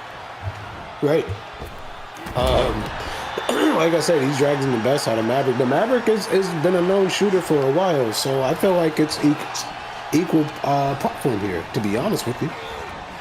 I'd say so. They're very evenly matched right now. Oh, both former champions. One's a current champ. Oh, the roll up. A surprise pinfall here. Oh, he almost snuck it out. Maverick almost got the dub right there. Oh no. Going to sleep. Oh boy. 1, 2, and CM Punk walks through the Forbidden Door and leaves the winner. Man. What a match. Here's your winner, That will go down as one of the greatest Forbidden Door matches we've ever seen here at GPW Inferno. Goodness gracious. But Punker gets the damn victories. I was rooting for Maverick, goddammit. But there, it's hard to defeat the man like that. CM Punk doing his thing, I'll admit. Yeah, the hell of a match theirs. He's not here to make friends, he's here to make money. And boy, did I tell you, he made some money tonight. You don't want to know the paycheck for that. I mean, you see the bruises on his face that Maverick left him, so he was up for a fight. Made him earn it, Yeah, that's good for on him. sure. Yeah, good on him, though. The following champion versus All right, here we go. Only 2 matches left, guys. Co-main event of the evening. We've got the Inferno title on the line for the women's division. Television Championship. As we let announcer Tron take it away. Oh, he's done. That's quick. Here comes the challenger. Okay. The current triple threat champion. It is not a champion versus champion match. It would have to be a triple threat match for that to be a thing. But Shireen could walk away with 2 titles here. Much like her opponent here tonight, who has 2 titles.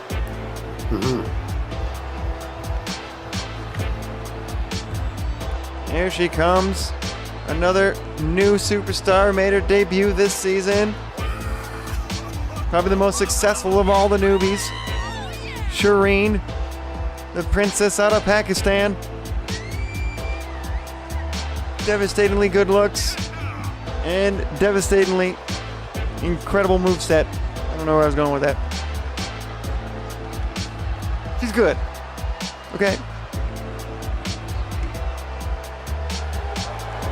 Oh yeah, it's what the entrance for a triple threat champion. It's a big belt.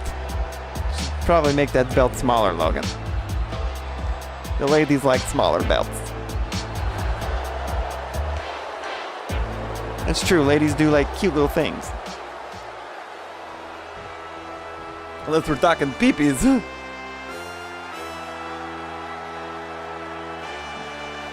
Then they would not like your peepee, Rico. Just shoot your fist. Here she comes, the Women's Inferno and World Champion.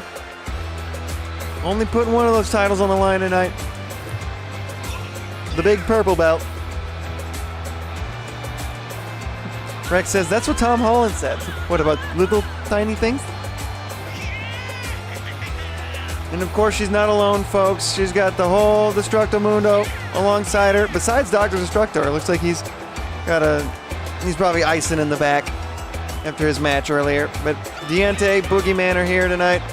Insurance policies on the outside. Of course, they're going to be up to no good. We should really just ban these guys from ringside. They always interfere. Hell, that's the reason she has both those titles, I dare say. I mean, nothing to take away from her skill in that ring. She's probably the most improved women's superstar on the roster. Her breakout year, bar none. But all these wins that she's been racking up, all these title wins, have been with an asterisk. All this damn interference that's been going on. Shireen has no one in her corner. Already outnumbered.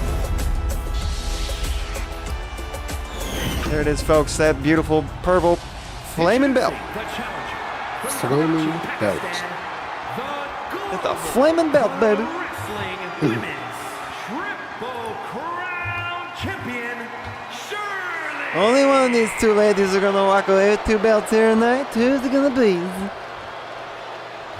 her opponent from San Jose, California, the Global Pro Wrestling Women's Television Champion and the Global Pro Wrestling Women's World Champion, Maria Garcia.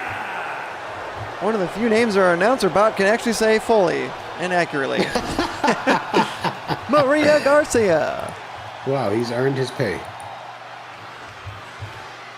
No, he's fully an autonomous AI robot.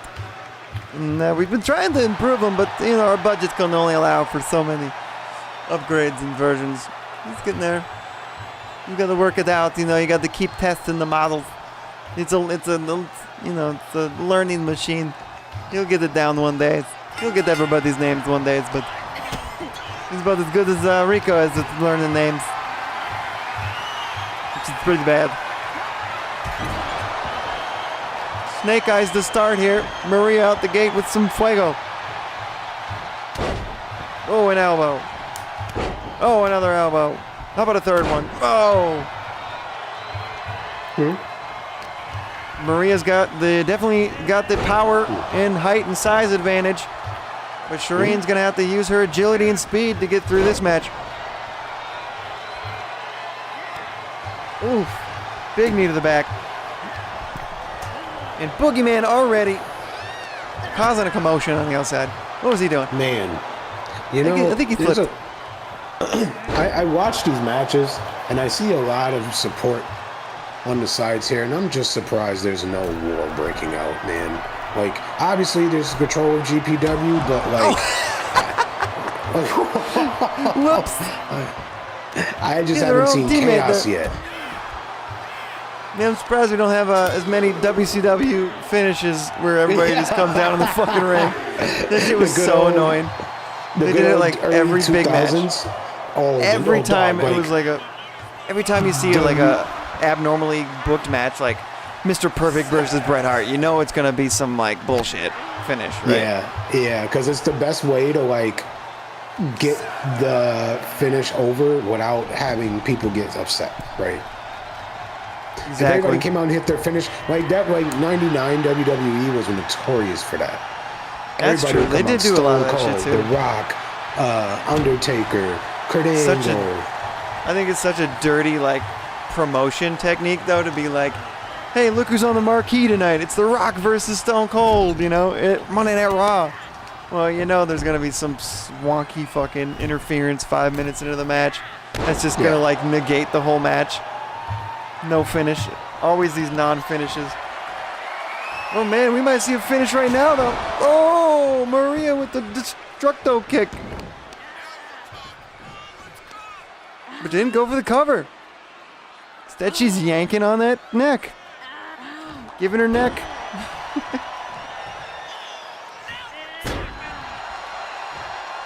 The big Dusty Rhodes like bionic elbow to the ground. Whoop. No switcheroo there. Oh, up and over. There's that speed and agility. Oh, no. And Diente, that damn Lucha Earthworm, taking the turnbuckle pad off the rope, or the buckle again. Oh, Maria using it to her advantage. Referee is so goddamn unaware of everything that's going on. Had no idea. I just don't know why he just doesn't kick those guys out immediately. Like, why wouldn't you just, if you were the ref and you saw how their last match went when they were at the ringside, just get them out of there. Yeah. Why do you have to wait for them to do something? Stupid. Well, I mean, you want to give everyone a fair chance, you know, everyone be supportive before you throw them out. That's true. Be on your best behavior, you guys. That's true. You know, everybody deserves a second chance, I suppose. Yeah. Shireen almost won her second title right there with that move earlier. Split-legged moonsault. And now she used the turnbuckle pad that was exposed to her advantage. Oh, and then fucking Diente grabbing a chair. What's he gonna do with that damn chair now? Oh, the ref getting involved a little bit. Maria got her up in a gory special. Oh boy. She slips. That's a tough move. Slippery. She got a little slippery. Oh, referee actually doing this job here. Oh, Maria. What's she doing? Oh, nice move there. We got a pin. The referee's distracted with the turnbuckle fiasco. That could have been a 3 right there. Oh, a little too long. You know, I'm not even too mad about it because that was Destructo Mundo's fault from the beginning. That's his karma. No, Garcia bomb incoming. Shireen fighting for her life here.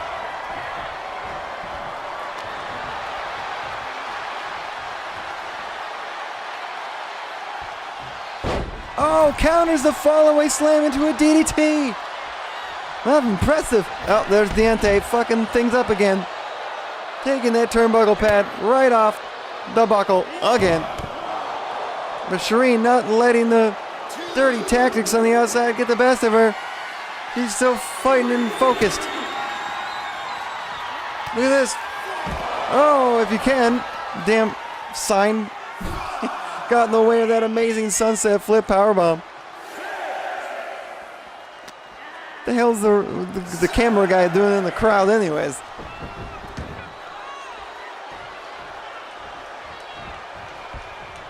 Back into the ring here.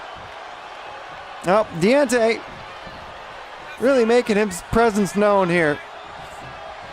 Yelling something in Spanish that got Shireen's attention. He doesn't even speak Spanish, so I don't know why she's so concerned. A back elbow. Garcia now top rope. This is unlike her.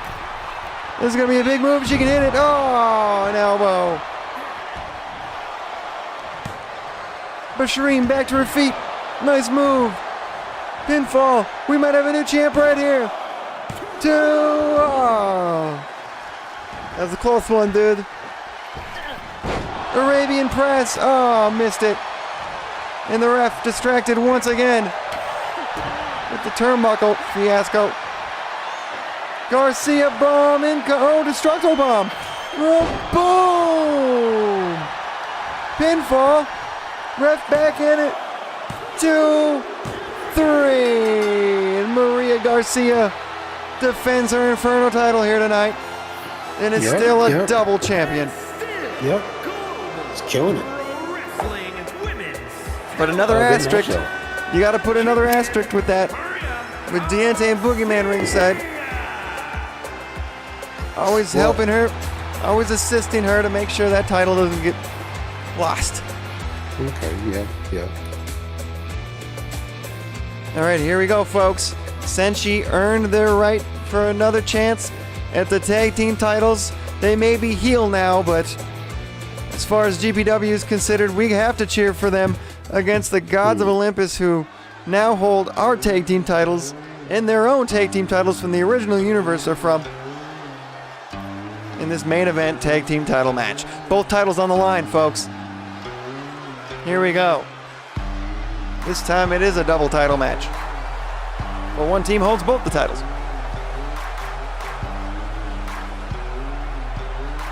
Satoru and Onryo receiving a chorus of boos from the GPW universe. They don't like how they did Masaru dirty a few months ago. They still have that ongoing feud with him. Unfortunately, Masaru hasn't really fully got his revenge quite yet. But I think maybe they did the right thing, Logan. I mean, look at, they're winning freaking tag matches again. They're back in their winning ways here. They got themselves another title match. They cut their dead weight. And now they're ready, dude. I'm feeling a title switch here, dude. I think Senshi can do it here tonight. Well, for the sake of GPW, I hope you're right, Rico. As much as I don't like Senshi anymore, I don't like their behavior as of the few last couple months we've seen out of these guys, but I do want those titles to fall back in the hands of GPW superstars. Yeah. So I begrudgingly have to agree, Rico. They turned their back on the fans, but they used to be my favorite once upon a time. Me too, dude. They used to be one of the most entertaining, high-flying, exciting tag teams we've seen. Yeah. In our 4 seasons. But now, they've got an attitude adjustment, and it needs to be readjusted. Well, whatever you guys say, you guys don't rain in that parade, man. I think I like them more. They have more moxie than they did before. You can't judge moxie. You can't teach that. You can't, oh God. And you can't teach that. Wow. Here they come. This is where we lose half pint. Yeah. This is where Snarkalexy kicks in. He hates the Gods of Olympus more than all of us. Yeah, that's a lot. Nobody likes these guys. Not even Rico, who appreciates people's heelish natures, but not when there's a hostile takeover of our universe going on, let me tell you. Yeah, for once, Rico, you actually hate these heels. There's Caven, the bastard child of Kalis, the demigod. He's the one person that's not a full-blooded god on their team. Well, next to King Castro, but he's not blood, so he's not part of that bloodline. But he's probably the strongest one in the group. Former world champion, former triple threat champion, and now currently a double tag team champion. No, I hate him more than I did before, man. Not just the fact that he turned his back on the GPW universe, but the fact that these guys took out one of the most exciting tag teams we've ever seen at GPW, Roscoe and Show, after their despicable actions at Holiday Havoc. It wasn't enough just to defeat them and take their titles. They had to put them on the injury reserve, man. They had to put them on the shelf after the match and just simply destroy them. And I guess it ended up being a good move for them, though, because it looked like Wild Kid was going to try to recruit Roscoe and Show for that War Games match. And they would have been an excellent duo to add to that team. But unfortunately, they are hurt. We don't know when we're going to see those guys, but they're out for the foreseeable future. They're at home licking their wounds. And we really wish Roscoe and Show a speedy recovery. We're going to miss them. Here comes the arrogant prince of Olympus, the younger brother of Caven, He's the one that actually is heir to the throne, because he's the full-blooded one. The full-blooded god. Oh, what's up? And what Kaven has in power, Kraos has in speed and intelligence. There it is, folks. Both those titles on the line. Let's see if GPW can win one for the Gipper. Bring those titles back home and take their titles while they're at it. Let's go. Main event. Here we go. Looks like Satoru and Kaven are starting out. Nice move by Satoru.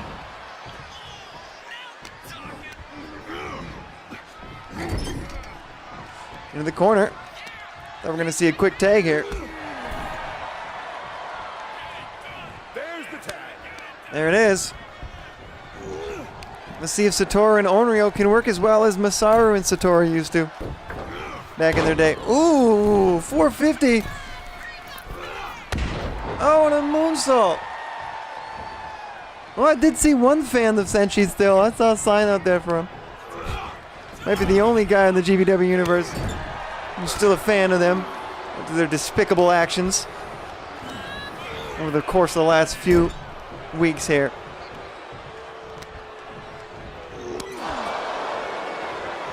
Bash into the corner. Lighten him up with clotheslines. 4 to the throat. And a cover. No, quick kick out.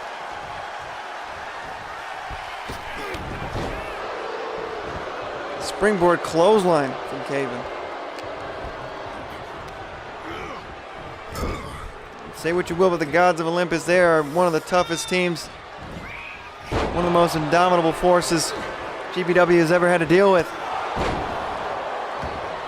Devastating knee to the face, and we got a tag to Kraos.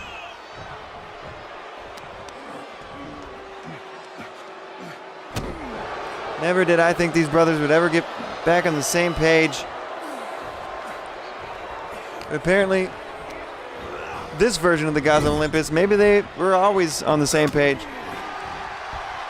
Maybe Kaven was never banished from Olympus like our Kaven from our original universe was before they were just outright banished from GPW, losing to the Syndicate in a Heaven versus Hell or Heaven or Hell match back in Gods of the Arena 3, causing our Gods of Olympus. I know it gets confusing, but our version will no longer see them as per the stipulation, but I kind of miss them. At least they had some sort of weakness. These guys are almost like the better versions of the versions we were used to.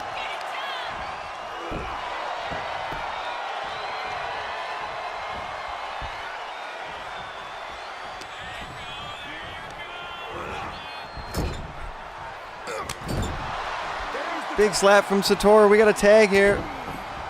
Senshi's going to have to keep using these double team moves. They want a shot at those titles here tonight. If they want to capture that gold, they're going to have to work together as a cohesive unit. No, there's that cocky attitude, though. And that was the got a most little boring too hot full of tag. himself. Oh my fucking god, that was so. I'm so sorry to curse. Sorry, Logan. That was so boring. That's how much. That It's a fucking family show, dude. How fucking dare you? You would never say fuck on live television like that. Oh, okay. What the fuck is wrong with you? Just kidding. Kaven beating the holy hell out of Onryo. And Senshi, they better drop that cocky attitude we've been seeing lately too. They definitely cannot underestimate the champions here tonight. I don't know why you would. They've been on a rampage, dude. No one's ever beat these guys since they came back. We've yet to see them even lose the match. Roscoe's show was the closest we've ever seen to giving these guys a run for their monies, and they couldn't even get the job done. And they're like the damn mega powers getting together, man. As much as I root for Senshi, I'm starting to not like their odds. Oh, a little high-low, though. Never mind. Come on, guys. You can do it. You can do it. Rob Schneider, that shit. Onryo getting too cocky again. Letting the tag happen. Kraos back in the ring. But Onryo with a nice counter.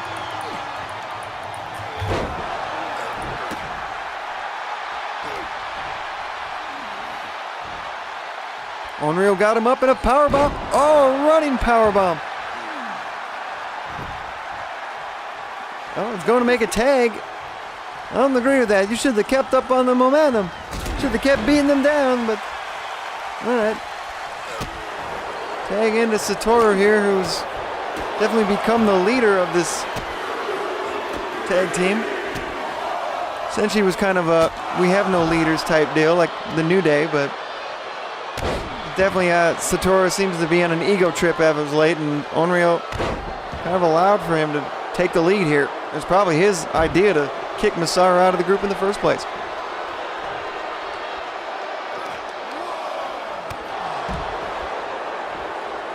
Uh-oh, a little divide and conquer strategy from the gods of Olympus. Kraos going for Onryo. Oh, DDT right on the apron. Satoru fighting back though. Oh, running knee strike to the face. What is this? Oh, a figure four? Figure four leg lock by Kraos. Haven't seen that in quite a while. He couldn't do it as good as Mr. Flair's. And Satoru, a submission expert, knows exactly how to get out of any submission and apply it. Seemed to have no trouble getting out of that figure four. Oh, tag made. Oh my God! Double team here. I'm really trying here, Logan. But, stay awake. Stay awake. yeah, because now it's like I'm rooting for my favorite team again, and oh, spirit bomb, power bomb. Oh my God, help me! Oh, put the ones up in the sky. Acknowledge the gods. No, barely. No, it's so boring. I can't take the board off. Yeah, I'm like Booker T. No more. No more. No more. I'm like Snow. Booker T is like so bad he's good at commentary. And let me tell you, he's way better than his damn brother ever was at commentary. Apparently they let Stevie fucking Ray do commentary towards the end of WCW, and he was so bad, bro. Yeah, I heard he just didn't give a fuck. Dude, all the talent went to Booker T in every aspect of wrestling. All of it. He did not share any skills with Stevie. He was so bad at everything. Promos, in-ring work, basically all that. Charisma. Anything.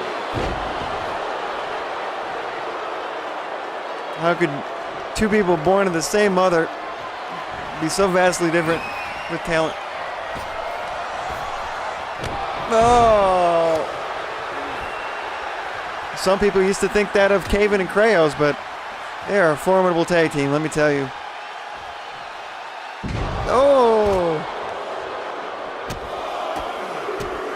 And Caven just single-handedly destroying these two. Doesn't even need his help from his brother.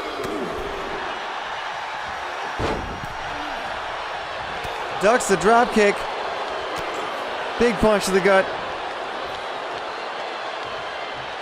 Uh-oh. Oh, one arm flapjack. Hit you with the slapjack, sucker. Two, that might be it. Oh, cocky son of a bitch. That should have been it, but no. He decides he's going to get up. He's not done punishing Satoru here. What a dick. Usually I appreciate that sort of cockiness, but not from these two bastards. Uh-oh. Ooh-ah! He's going full Roman Reigns here. The Superman punch. Jeepers creeps. He almost punched his face out of his face. Goodness gracious. Almost punched his mask out of his face. I don't know what I'm trying to say here. I'm also trying to stay awake. It's been a long day. Uh-oh. The double powerbomb, the fall of Olympus. Oh! The fall off that mountaintop. There goes Onryo. And I'm starting to think Senshi might be done for, guys. Uh-oh. Pedigree. Oh, I am the gamer. You don't want to play him. Uh-oh, he's setting up for that Fist of God. Oh, Fist of the Gods. Wait, Onryo ducks the clothesline, comes in to break it up. That definitely would have been over. Oh, Kaven doesn't like that. Kaven making sure he doesn't interfere once again. Kraos try to put him away with the Fallen Angel.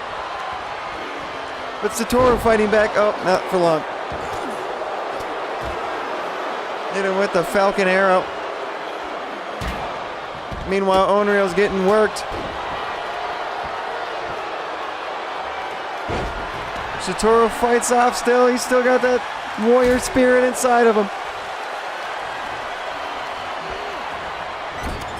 Throws him in the corner. Drop kick got blocked. Misses super kick. Oh, look at that. A super kick of his own. Incredible move. Oh, not even a 1 count. What the hell? He might have to start using his submission moves. That's exactly what he's doing. Kimura lock. Satoru, the submission magician. Ah, but Kraos, too crafty. Yeah, did he some probably damage, put him though. to sleep in the middle of that submission, you know? Should have hit him with the sleeper hold. Kraos dropped his ass with that super kick. Reverse chin lock. It's in deep. Can Satoru find some resolve to slip his way out of this move? He does. Oh, he's got him up. Ah, but Kraos fights his way out of that power bomb. And a fisherman. Oh, small package driver. Thought he was going for a perfect plex. Uh-oh. That doesn't look good for Satoru. Nobody to tag in now. Neck breaker. Uh-oh. Don't get up. Don't get up. He's getting up. Oh boy, this ain't looking good. The Fallen Angels. Oh, the Fallen Angels. 1, 2, 3. And the Gods of Olympus defend both of their tag team titles here tonight. Ladies and gentlemen, here are your NVO. And the hostile takeover continues. Now, son of a gun. Looks like they'll have those titles for the rest of the month. They luck out too. They're not going to defend their titles at Power Struggle. They're also in the War Games match, so great. Yeah, it looks like that was our last chance for GPW to win those What titles happened? back. What happened? I missed Fallen the finish. Angel happened.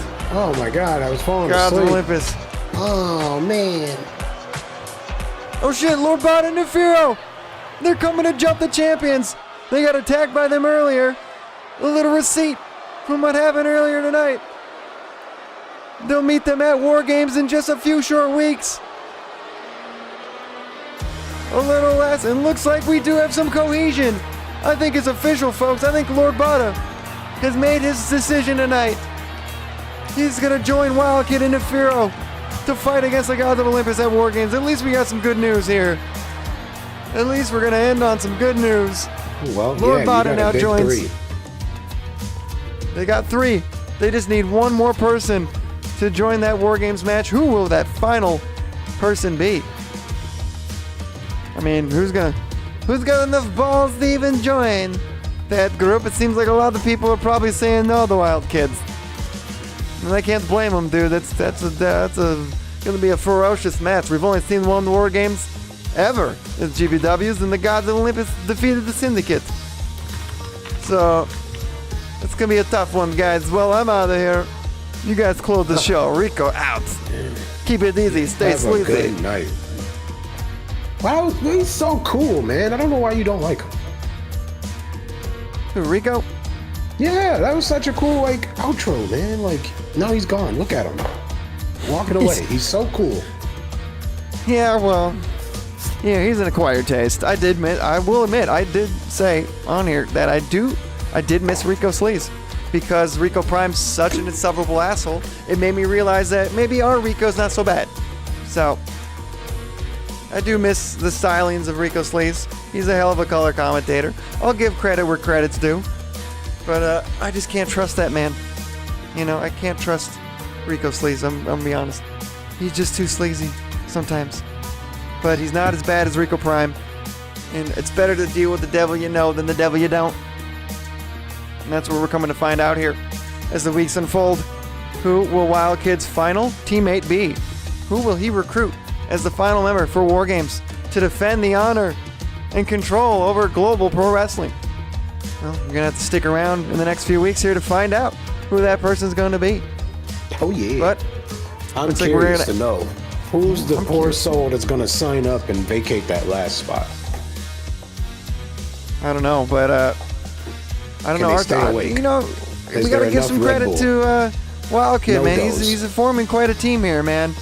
I mean, the Gods of Olympus are a fearsome group, but with Nefiro, Lord Bada, and Wild Kid, I mean, I'm starting to like our chances. I think our chances are increasing by the week here, man.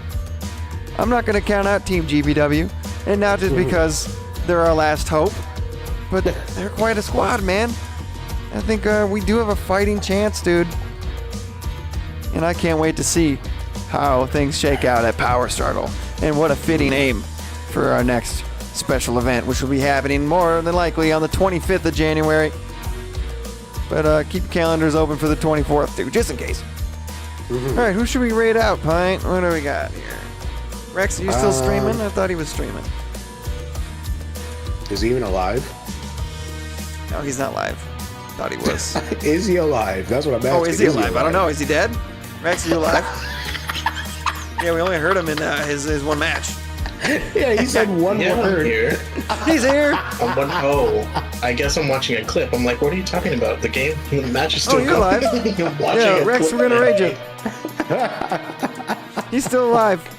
All right, that's all the confirmation we needed. We're gonna go raid Rex. That was faster than Rico Sleaze, though. So stick around while we go raid Rex Man. The Rex Man. Coming up with nicknames as I go here. All right, how do I do this again? No, there we go. That was one. Been a minute. Raid, there it is. Do do do do do do do do. There we go. Let's start the raid. See you guys next Thursday on another episode of Global Pro Wrestling Inferno.